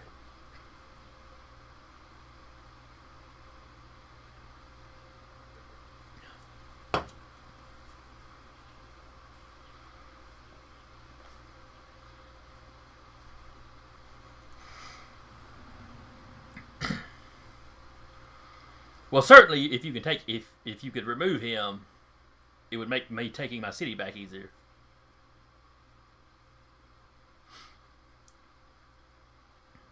Though I'm not sure if just 4 of you could. Well, he gestures off to the clear sounds of fighting. I suppose there are slightly more than 4 of you.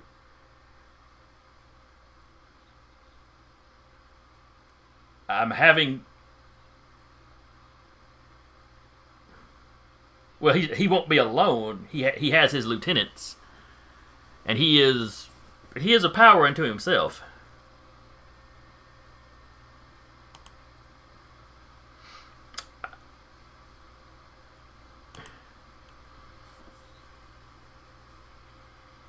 Oh well, hundreds, but I mean they wouldn't all be around him at one time. It's usually 4 that he has as kind of personal, somewhat bodyguard. Though he'll also send them off for individual, for tasks in and amongst the city.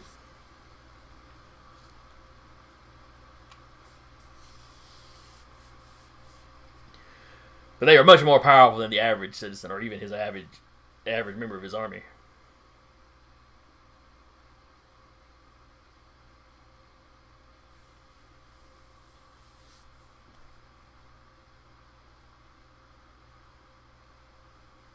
Really, his army is quite fierce by local standards.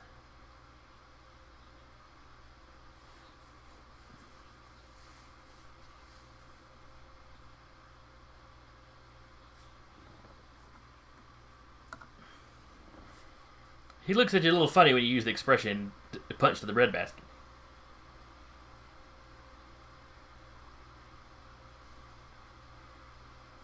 He doesn't ask, though.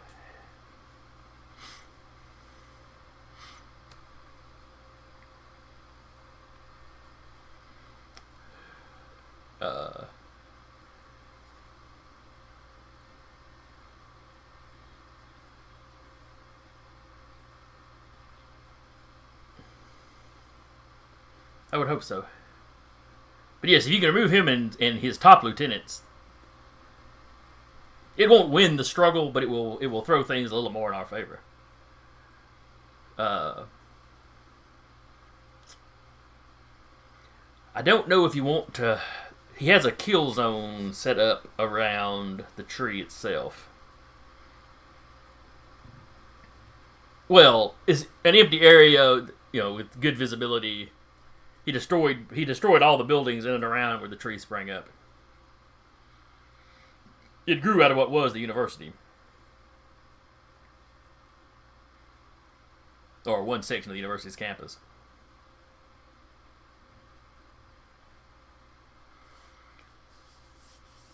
And then he built that building in amongst his roots to house the scholars that are still working for him. Freeing them, if you're going to check out the tree, freeing them would also be helpful to us. It would slow down his plan, perhaps tell us what it is he's doing exactly.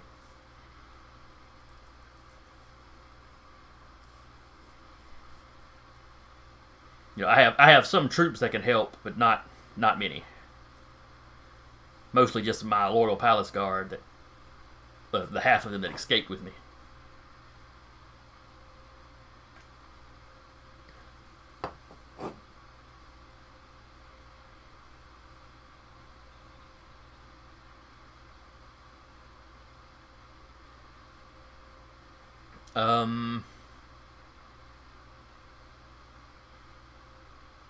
No, I suppose not.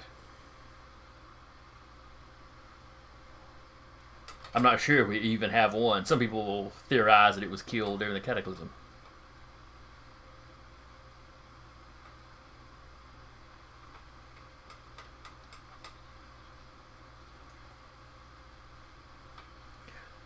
No, we were reduced to barbarism for a very long time. Some information had been rediscovered. Much of what we have of that time itself and shortly afterwards is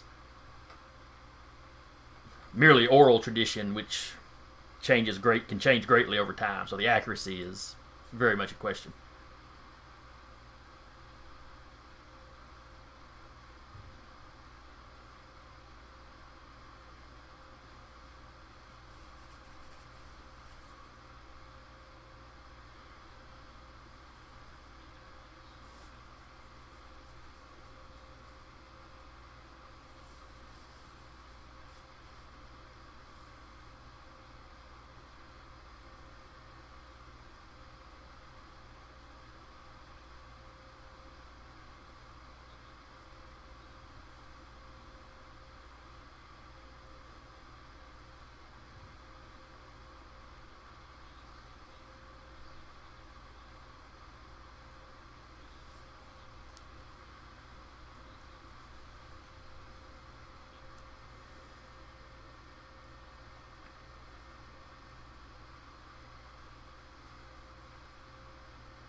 King Amar tells you, you know, if you find yourself stranded here, I will, of course, do everything I can to help you get home. You know, assuming I'm able to retake my city. I would set my scholars to it immediately. There must surely be more than one way to do it.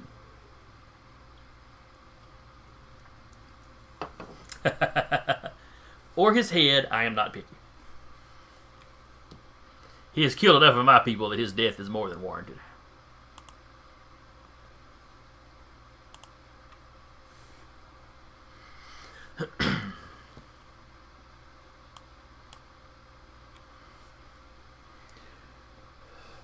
How do you plan to cross the kill zone?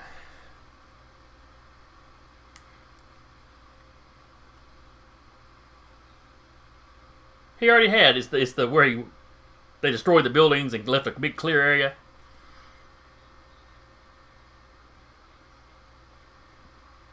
Oh, I'm sorry. I thought y'all were heading to the tree. You're heading to the palace? Okay. The king tells you we can put you in disguises to help you move around town if you'd like.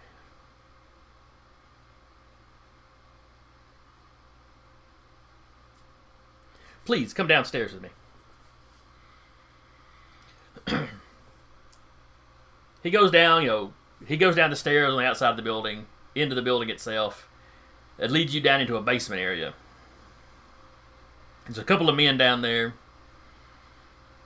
He gives them a nod, and they open a sliding door that leads into some sort of old sewer or catacomb.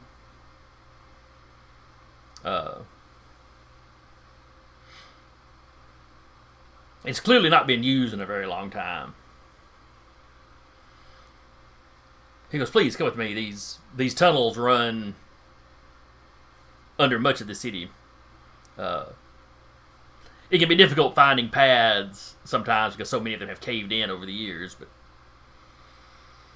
but they predate the Cataclysm. There was a great city here prior to the Cataclysm.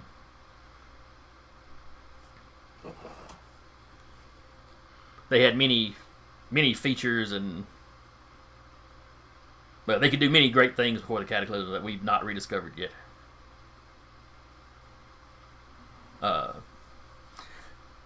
And while the architecture looks better than what you've seen above ground, it still looks kind of old, archaic compared to anything you've seen modern day.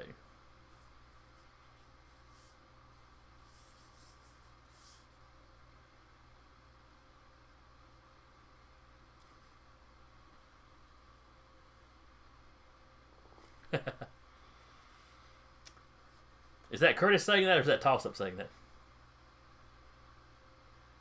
Well, we're nowhere near the beach, and I'm not sure what the rest of that was. I know what a statue is. I know what Liberty is. I'm assuming this is some sort of monument where you're from.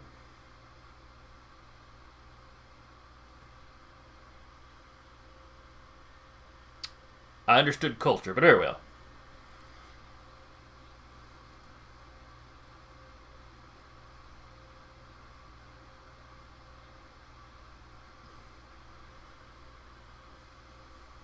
Very interesting. So you begin walking through the tunnels. One of the men that let you in, follows with you. Pulls out what looks like a polished stone with a flat bottom and kind of domed other than that. He runs his hand over it a couple times and it begins to glow. And then he leads the way a few steps ahead of you. You walk for a bit, maybe a mile. You're led into the bottom of another building. And there they begin dressing you. They're putting you in the typical sort of rags or tattered robes that everybody else wears. Everybody except King Amar. They put you on those. A couple of people are looking at you. No, this won't work.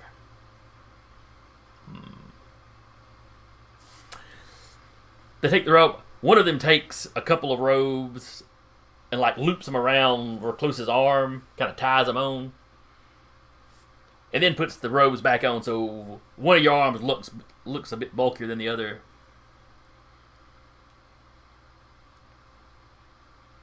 They basically kind of pack you out. It's not quite like a fat suit because it's not everywhere. It's not uniform.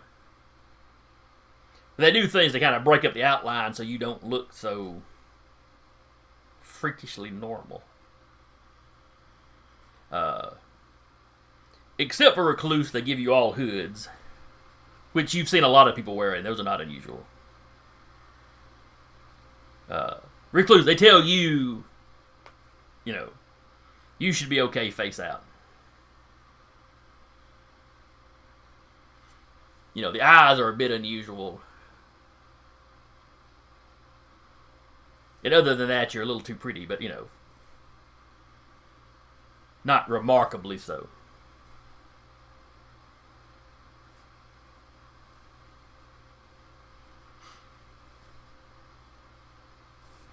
Give me stealth rolls.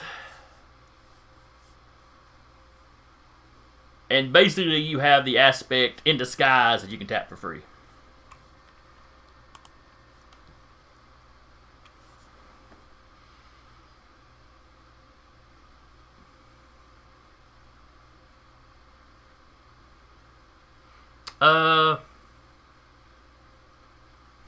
Yeah, go ahead and just roll coordination. That's usually what you roll for stealth. Go ahead. In hindsight, maybe it should have been intelligence or something. I don't know. Okay. Let's see how people react to you. And, they give you like a wagon to push, or, they give you kind of props to fit in. Yeah, you have no trouble fooling everybody.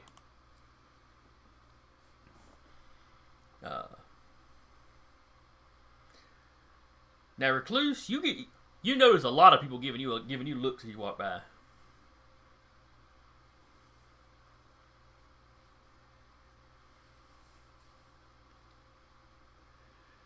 Yeah, look at those eyes. They're like the same size and color and everything. I mean, there's a lot of them, but still.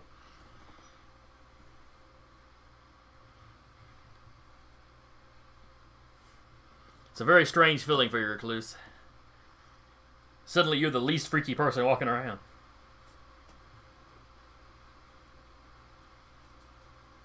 It's happened a few times when you were dealing with the Mutant Underground.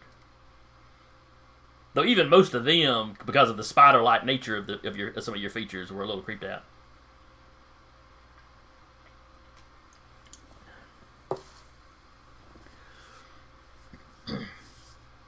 But in a very short time, he's got you within a couple of blocks of the palace itself. The buildings look fancier. They look a little better made in this area. While the robes you're wearing are a little tattered, you seem to be blending in with what you assume are like the servants or working class in this area. Though you also see other people that are in finery.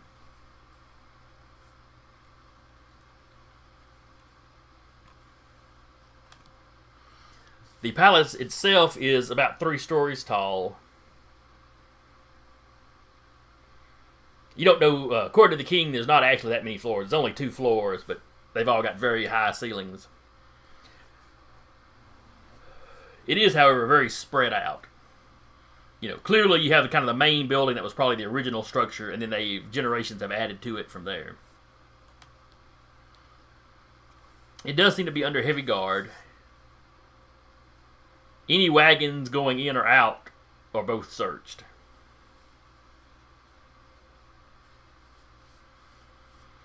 Though neither the guards nor the people with the wagons seem to be... The guards don't seem to be lax exactly, but they're not acting overly suspicious of anybody. And none of the people having their stuff searched seem overly stressed out about it. So, best you can tell, this is, run-of-the-mill day. It has about a 10-foot wall around the entire structure, with several gates.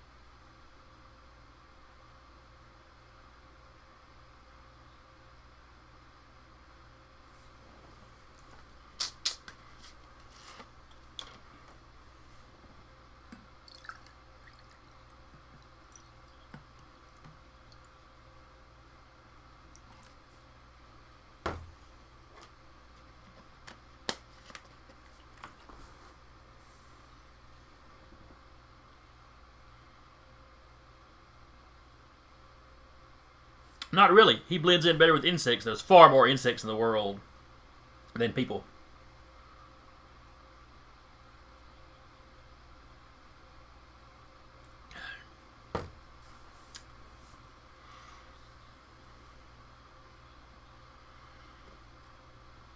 True, but the creeping gods were arachnids and insects. If I recall his description properly.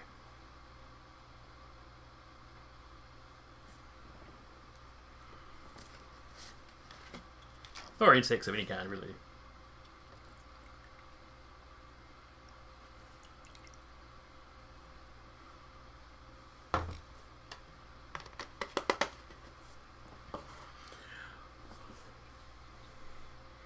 Now that I think about it, is there anything that you really want to wake up and find crawling on you at night?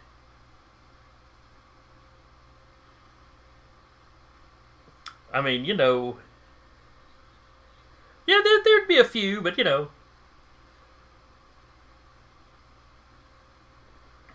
I mean, babies are cute, but if I woke up with one crawling me in the middle of the night, I'm going to freak out because I don't have a baby in this house. Really, I'm alone in this house, so anybody crawling on me is going to be a problem.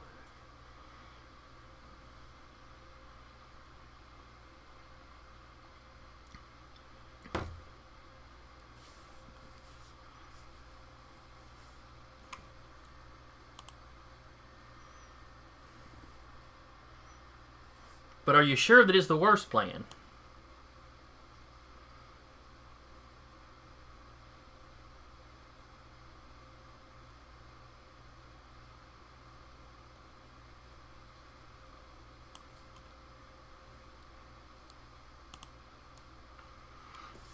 A lot of them seem to be delivering supplies. You're not the ones that are leaving with full load. You're not really sure what's in those.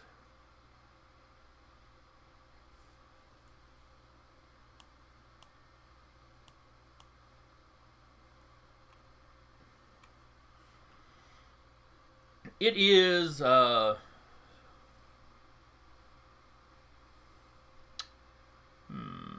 What would they have given you? I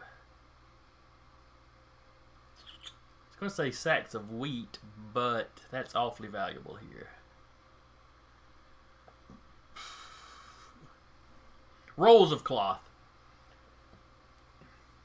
A few bone needles. Basically, tailoring supplies, sewing supplies kind of stuff.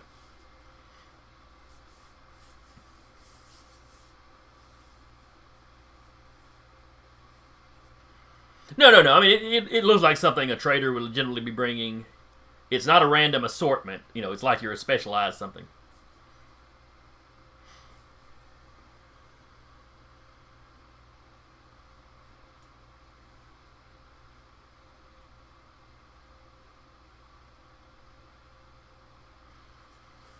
Y'all want to give that a try?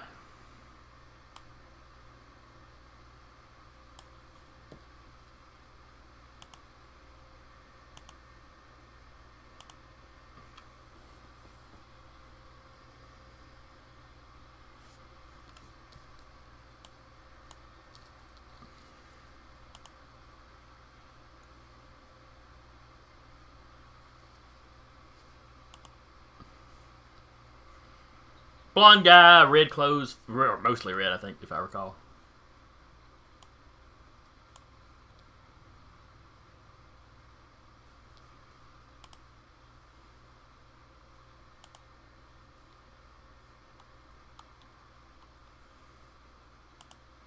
In this particular situation, go with the bug monster. Yeah, if you look on your screen, I'm going to swell up his token right quick.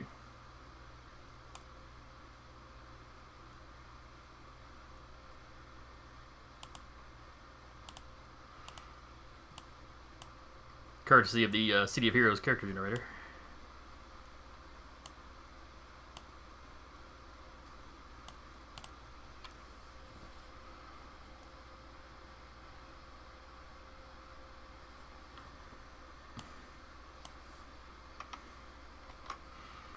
We're all hideous. What do you? Oh my god!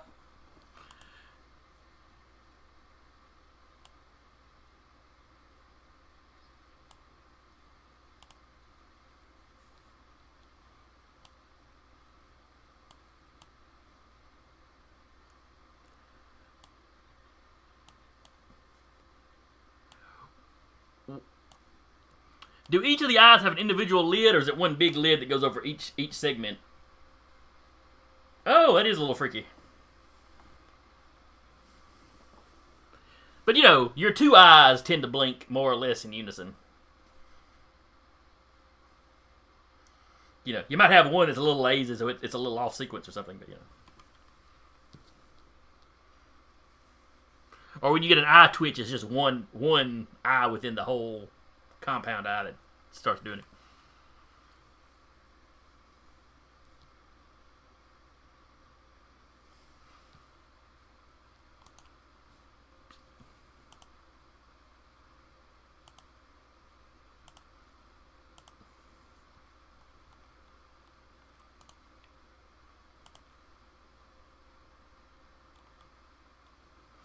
Alright. We're going to use this map. Ignore all the modern looking stuff. You know, primitive post-apocalyptic cities, it's hard to find maps for.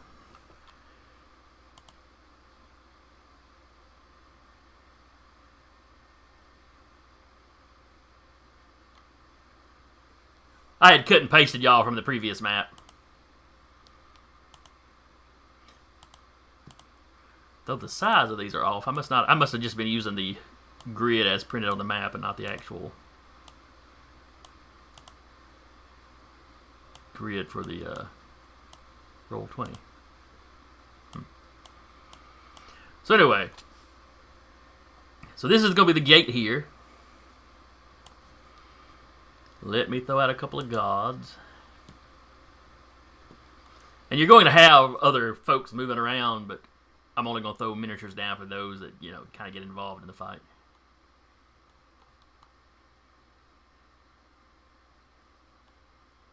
Well, I say fight. You may very well... This is actually a situation where you may very well talk your way through it. The encounter. That would be a better way to put it. I'm going to assume that you chose one of the smaller gates so there's not as many folk around. So you've got, you know, basically 2 guards on the in gate, 2 guards on the out gate.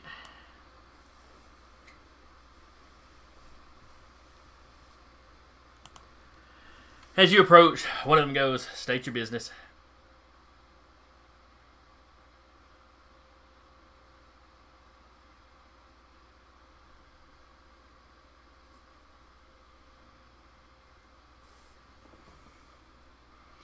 Alright, for the rest of you, give me... What would be a good something to roll? Because it's not stealth, exactly. Let's see, social is willpower, so everybody give me a willpower roll.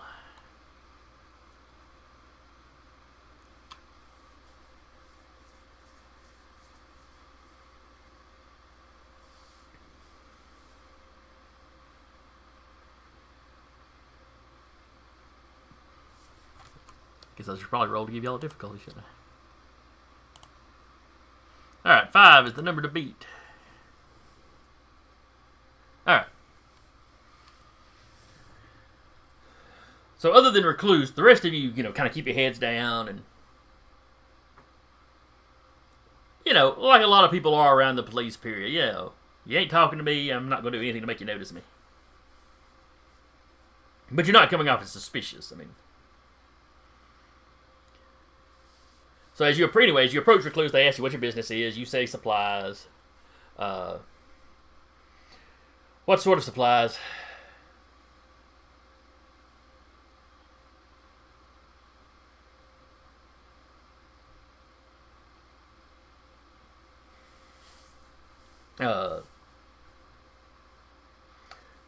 The guard that is not talking to you walks up. He pulls the tarp back. He's looking at the wagon. He checks a few of the. He starts checking the bags. The other guard's like, I didn't think the Taylor supplies were supposed to be here till tomorrow.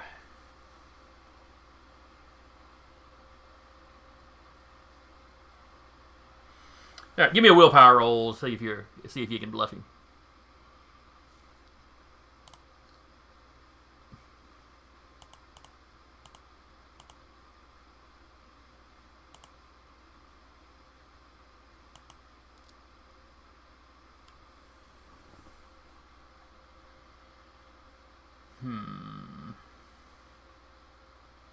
He's like, mm-hmm.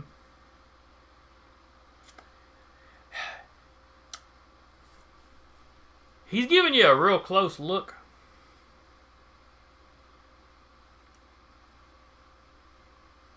But he's like, But, he doesn't call you out or anything. He looks over at the other guy. Everything check out? Yeah, that's what he said, And he rattled off the amounts of the stuff, so many rolls of this or bags of this, so. All right. Go on through. I haven't seen you before. Do you know where to go?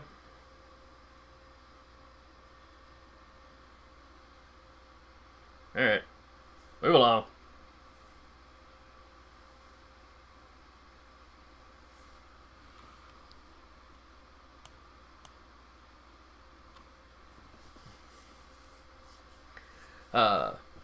As you walk through the gate, of course, you have no idea where to go.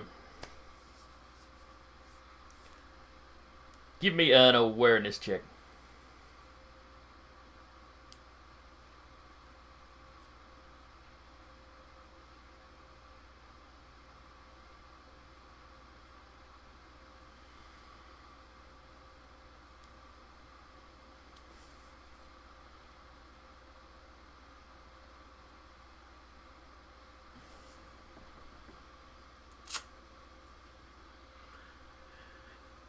Alright, starting at the top. Recluse. Like I said, you don't know, you would not know where to go, except that, of course, there's been a steady stream of people going in ahead of you. And while a few of them kind of split off in different directions, most of the loaded wagons seem to be going in one direction. So, you just start following them. Let's see. Toss up.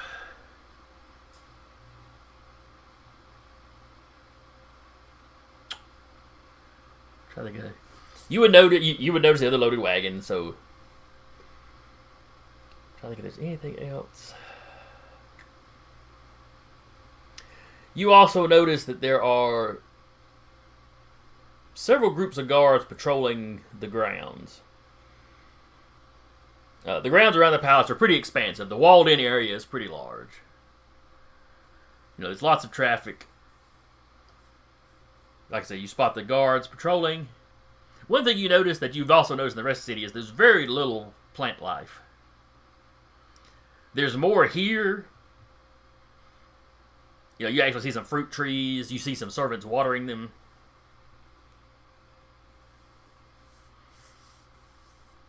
It's actually more greenery than you've seen anywhere else. Outside of the big world trees leaves.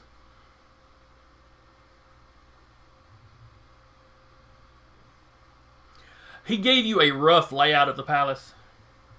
kind of sketched in the dirt. Here's the throne room, this, that, and the other. He didn't cover all of the wings that have been added on. But if you're going in as merchants, you'll be here. So you should be able to find, with intelligence checks, you should be able to find the throne room without any trouble, and the king's quarters. He assumed, given his reputation, the Imperius Rex isn't going to stay anywhere except the finest rooms. So Amar's not happy that man is sleeping in his bed. Probably with some of his concubines, he ain't happy about that either.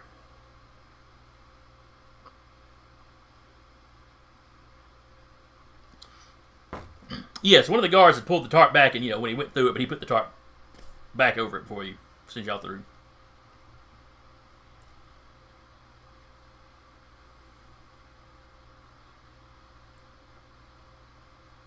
Okay, there's enough room.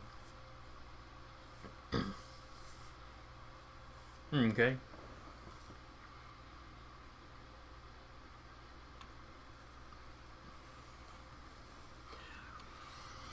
Alright, once you get a little away from the guards, are y'all discussing this? Okay.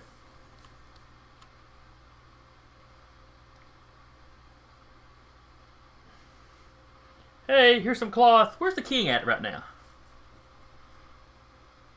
Totally not going to assassinate him. Totally not.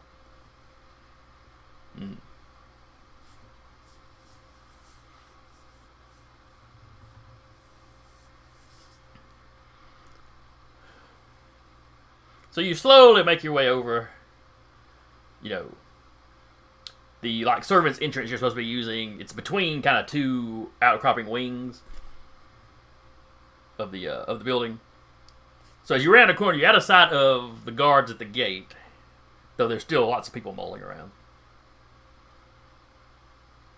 What is your actual plan of approach here?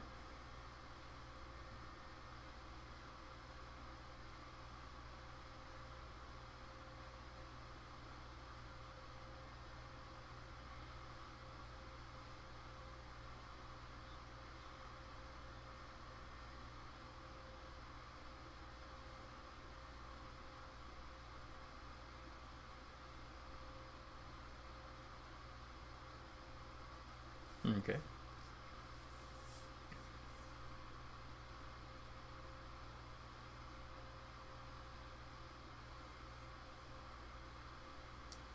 There appears to be almost like a loading dock kind of area. You pull the wagon up. From what you see, some of the people with the wagons get in the wagons and then hand the stuff up to actual palace servants.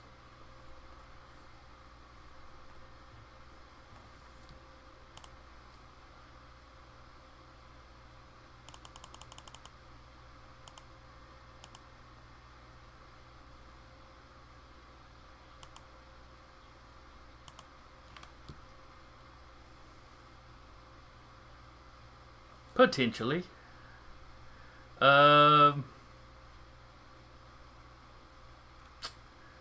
Everybody give me... Well, actually, you wouldn't even roll this exactly.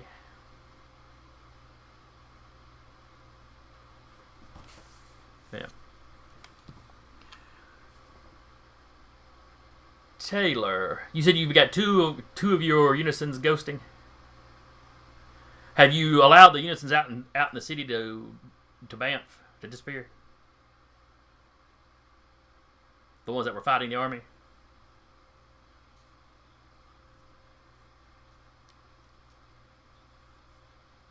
Okay. Well, they've distracted some of the army, but some of the army is still beginning to pour through the portals.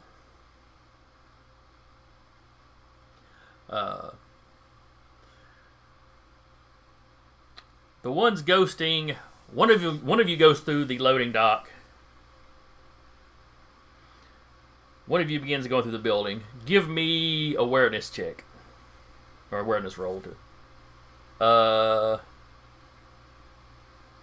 Yeah, you're just one character, so yeah, just the one. Oh yeah, let me roll my...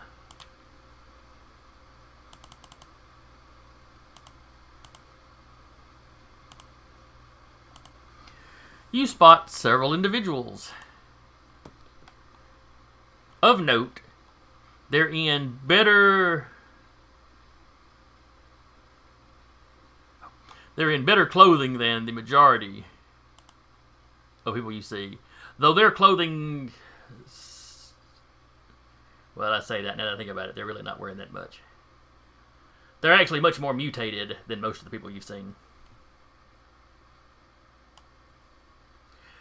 And all the other servants and everybody else in the hallways is shying away from them.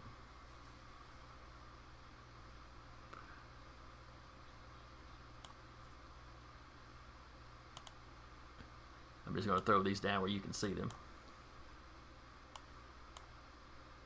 One of them, yeah, it's like his skin doesn't fit. You know, it's like you've got a skinny guy with a fat man's skin just kind of draped over him. And the skin's kind of patchy, like it's not all the same skin tone or not all the same texture. You have one fellow that's all green and scaly with large horns.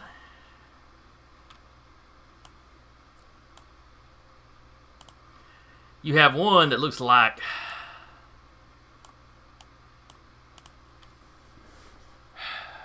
some of the face is almost dog-like. It's got very large ears. Well, you know, you see the picture. It's not quite that much larger than the rest of them, though.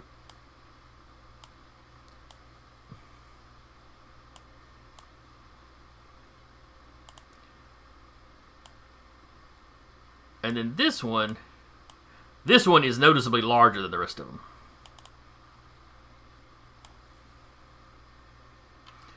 It is also obviously female. You can't really tell in that picture,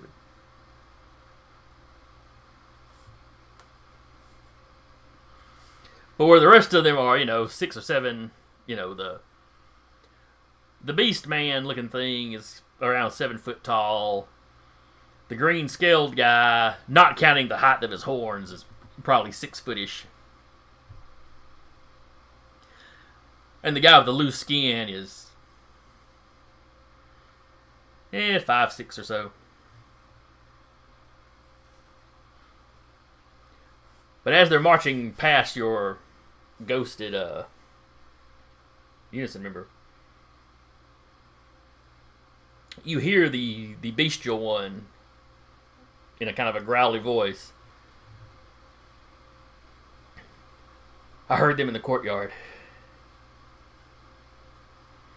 I don't understand much of what they're saying. The words make sense, but not the way they're using some of them.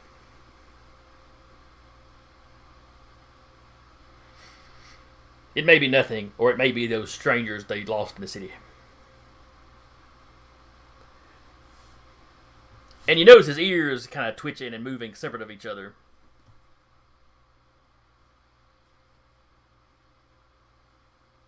And they seem to be heading in the direction of the loading dock.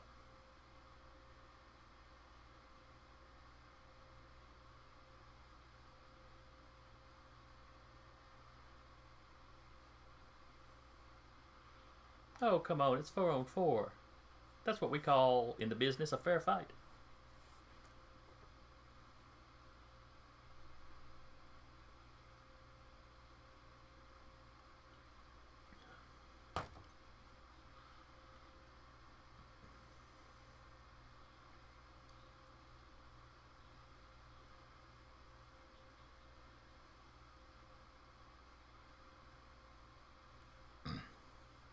Is Unison actually saying that? He's actually doing the pig Latin?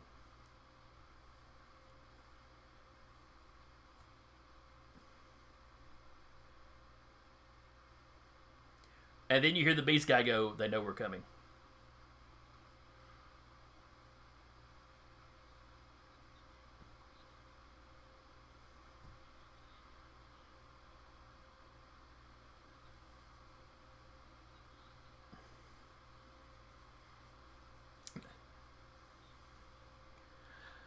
They give a jump.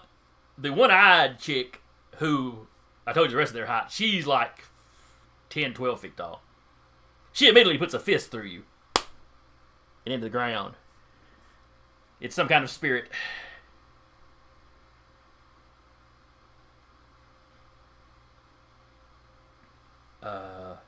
The beast guy's like, I know the word pig. I have no idea what Latin is. You're speaking our language, so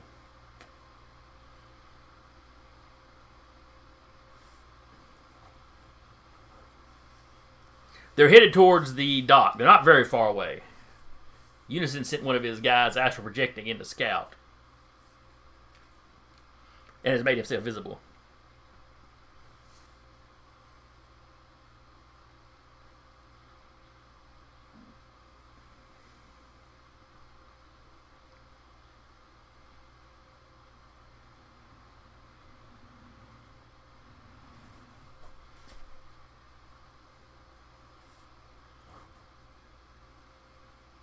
I'll explain it later. There is an explanation. Fear not.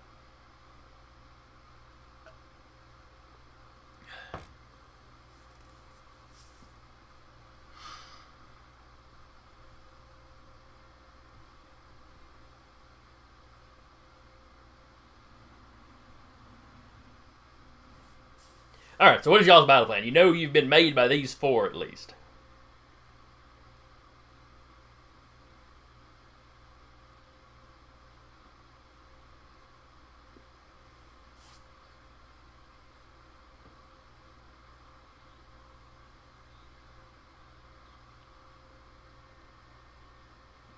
If they start sprinting, maybe a minute, if that long. Now, if y'all decide to run, y'all have got a decent head start, but presuming that none of these guys are speedsters.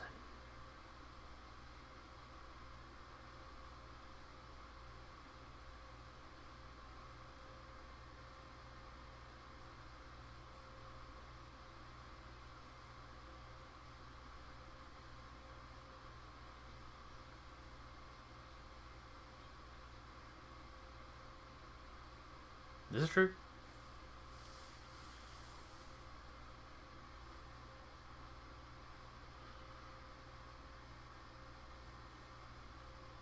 So is that what you're going to do?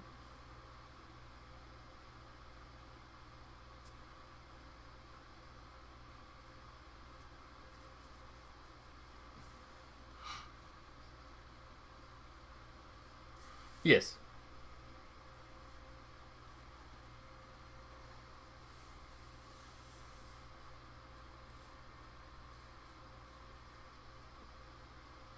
Alright, so you quickly...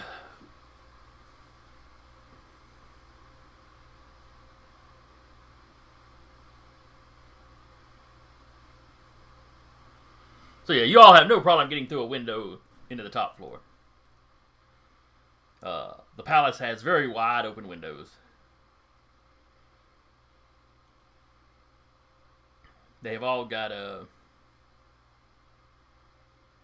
shutters where they can be closed, but as of right now, they're open, presumably to catch any breeze. Because while the sun is not out, like I said, it is very warm and dry here.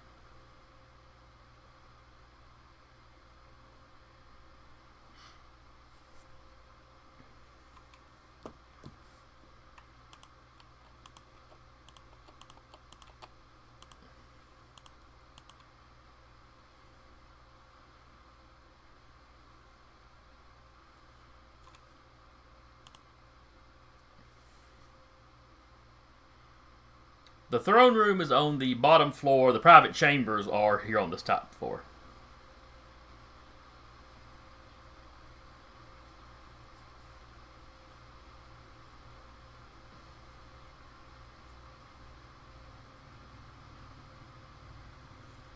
Okay. So everybody in the city disappears, and then these guys.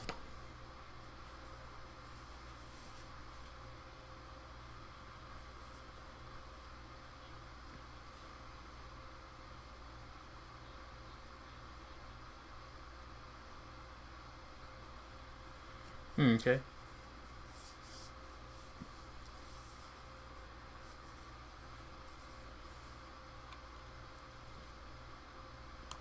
All right. So the elites wind up running out. Or no, actually, because the big, clearly you realize he's using some sort of enhanced senses. Maybe it's bat-like echolocation. Maybe it's just, enhanced senses like a lot of mutants and power people have. But his are clearly very astute. Because, as soon as y'all start hitting that top, he starts looking around kind of in the direction y'all are. They've gotten inside. They're on the top floor. They may be going for the royal chambers.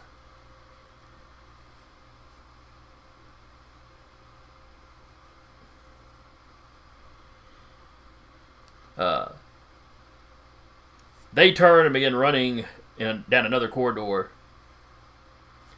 The big one-eyed lady snatches somebody up by one hand. You find the guards, sound the alarm. Everything's locked down. Nobody's in, nobody's out. Any resistance is to be met with lethal force. And she drops the guy and keeps running.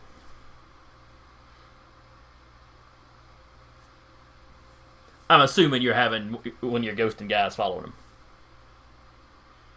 I suppose I should have asked.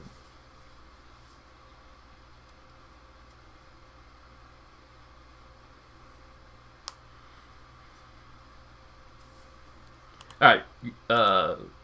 Whoever is leading the run to the private chambers, or really I guess any of y'all, give me an intelligence roll to make sure you remember the map and yada yada yada. They did not have any paper to give you a physical copy of his map. 5 is the number to beat.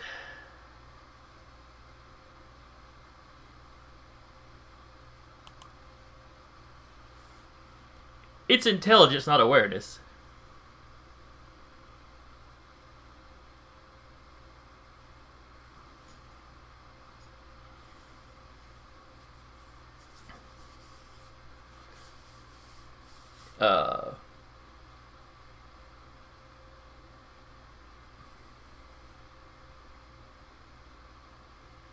See, you rolled fine.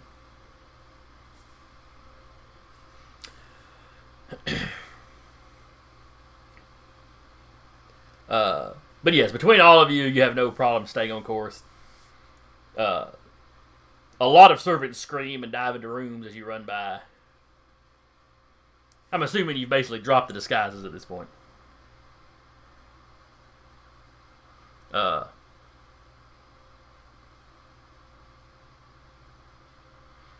One or two of them just kind of stare and gawk at you as you run by. Maybe because of how surprised they are, maybe because you're just so pretty.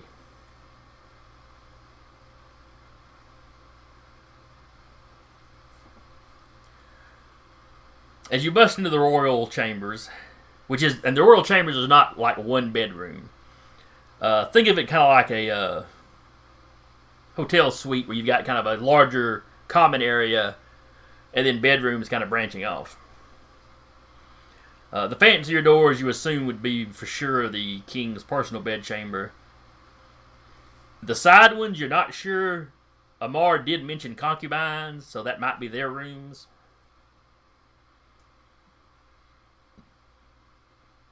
Sitting in the common area is an older man. He's wearing some sort of armor. He has a hood, but it's pushed back. He's got a full beard, but it's not, hugely grown out. Very neatly cut. Very obviously, he's not a local.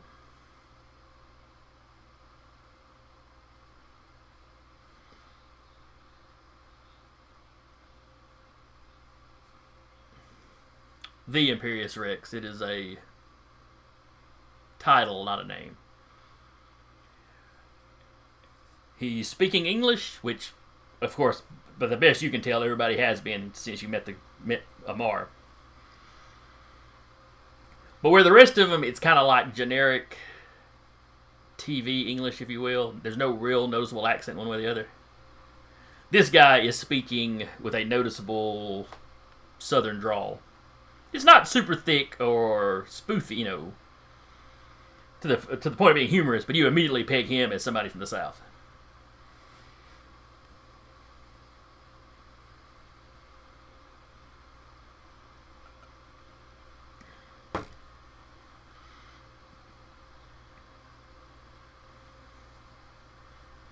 Is that Curtis or Toss-Up talking?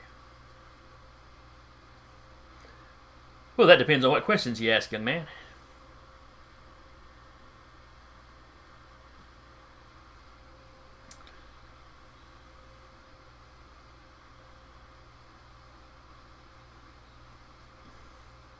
Perhaps.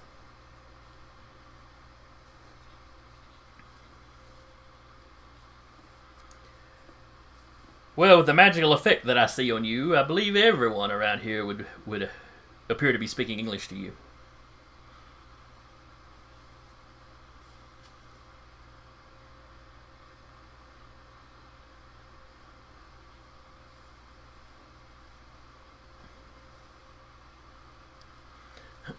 NASA, there is absolutely no reason for violence. I was assisting the local scholars. Apparently, mages are the only sort of intellectuals they recognize in this place.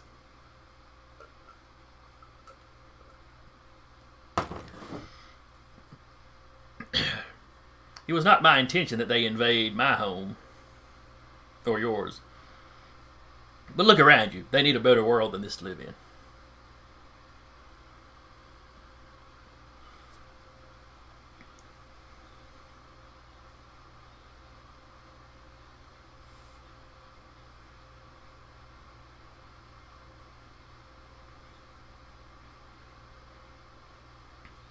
I seriously doubt they have destroyed any buildings. The Imperius Rex is very interested in architecture. They have so little of it here. Probably side effects of just the fighting, though. You notice the ones close to Lincoln Memorial, y'all did notice that they were not doing anything to the memorial. Or really any of the statues or decorative things in and around Washington. They seem to be going mostly after the people.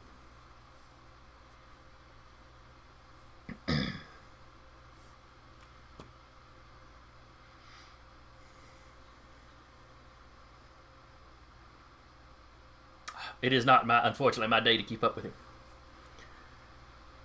As he is not here indulging he gestures to the other doors, baser impulses. He is likely either overseeing his army or at the university seeing to the scholars.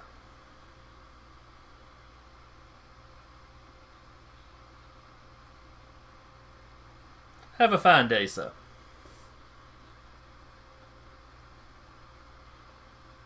As you leave, he starts folding up the books and scrolls he was looking at and putting them in a bag. I don't believe he will be needing these shortly.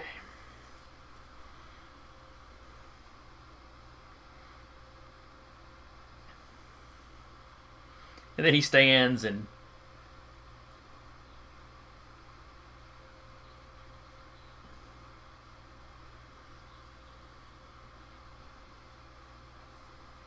I apologize. Have no worries. I have gotten what I needed from here. The disruption at home was an unintended consequence.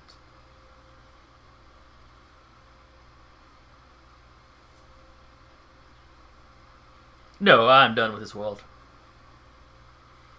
I plan to simply go home myself and be about my studies.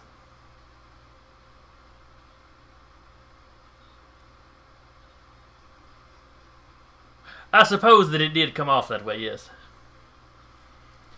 I have no ill intention to this world.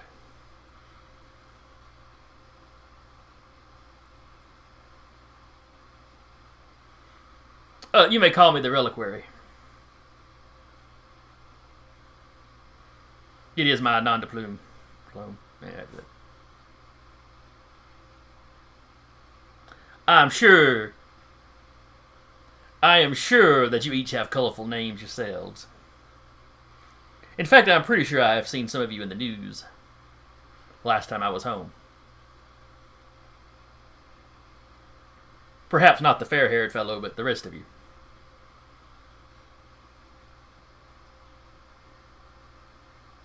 Yes, I have not been here long. I met the Imperius Rex only after he had taken this city. I assure you I have not been involved in the conquest of this world, if that is what you were thinking.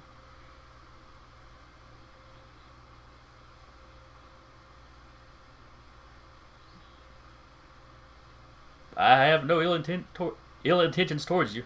I have enemies that I plan to deal with, but I assure you I am not the world-conquering sort that people of your profession would be interested in. Despite current appearance. I was trying to get something I needed from these people. To help them find a new homeworld was the payment. I did not know that they were going to use a piece of Yggdrasil to travel back to our world. It was admittedly an oversight, as the seed I had did come from ours. I suppose it makes sense that'd be the first world they would find.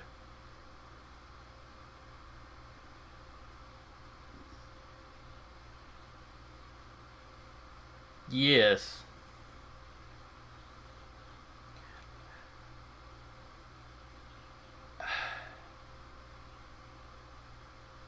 Pardon me, sir, but I can feel the touch of God's on you. Why is this surprising to you?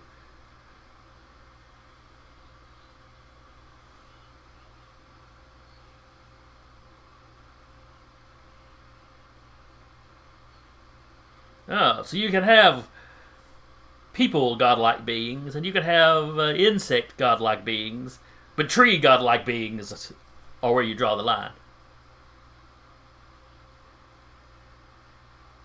I see.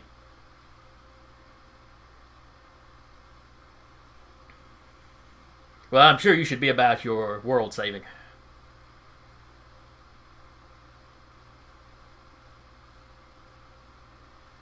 And he finishes gathering up the manuscripts on the table. And just as you're leaving, you see him collect a spear that was leaned up against the wall.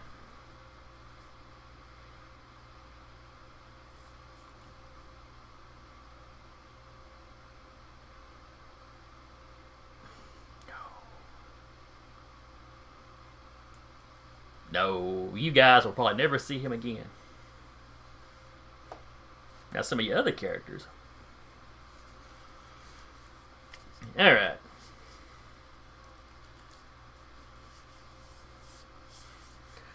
Hey, there's a reason you made 6 characters, I'm just saying. You've got spares.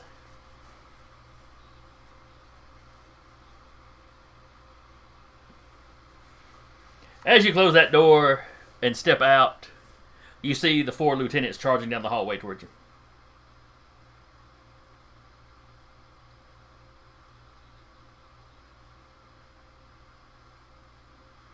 Of course, I hear everything.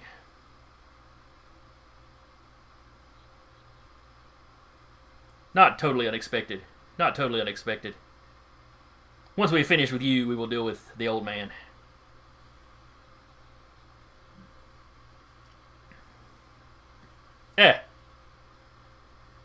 Those windows are barred. He won't get out without coming this way.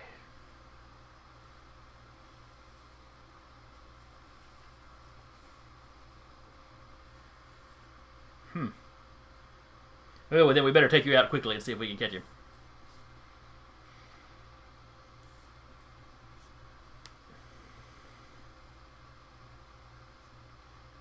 I was just about to wrap up. I had not intended for this to go another session, but I'll be honest, I didn't plot out for time like I usually do. Anyway, so yeah, we'll wrap up here. Especially when you had enough, I had to get enough setting information in there. But we're not in any rush, so anyway. So we'll stop here for this week. Next session, which group would you rather deal with? your Mystic team, as they become involved in this, or your street level team as they deal with things in their hometown.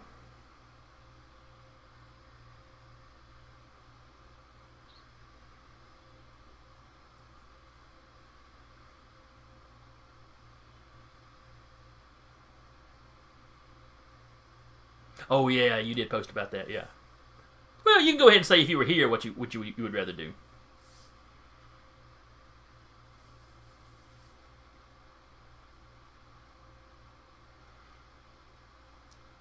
Well, I say street level. The it would be one of your crap. It's Premier, Champion. One of your third tier guys, yeah. Of which you have more than one. Now I think about it. No, you did not. We have the government team that you've been playing right now, and you have the Mystic team. Everybody else is random characters that will meet as you are playing. And they can choose, you can choose to have them form teams, but that will be done in session.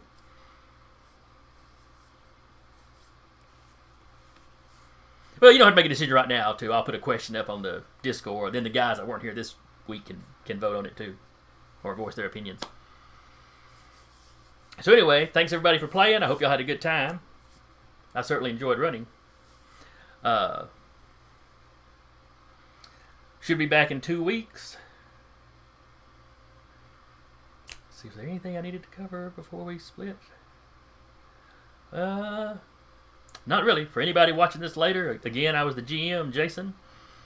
We had Taylor playing Unison, Curtis playing Toss Up, Anna playing Launch, and Zach playing Recluse. And that wraps it up for today. Hope you enjoyed it, and hope you'll come back and watch us next time. See you later.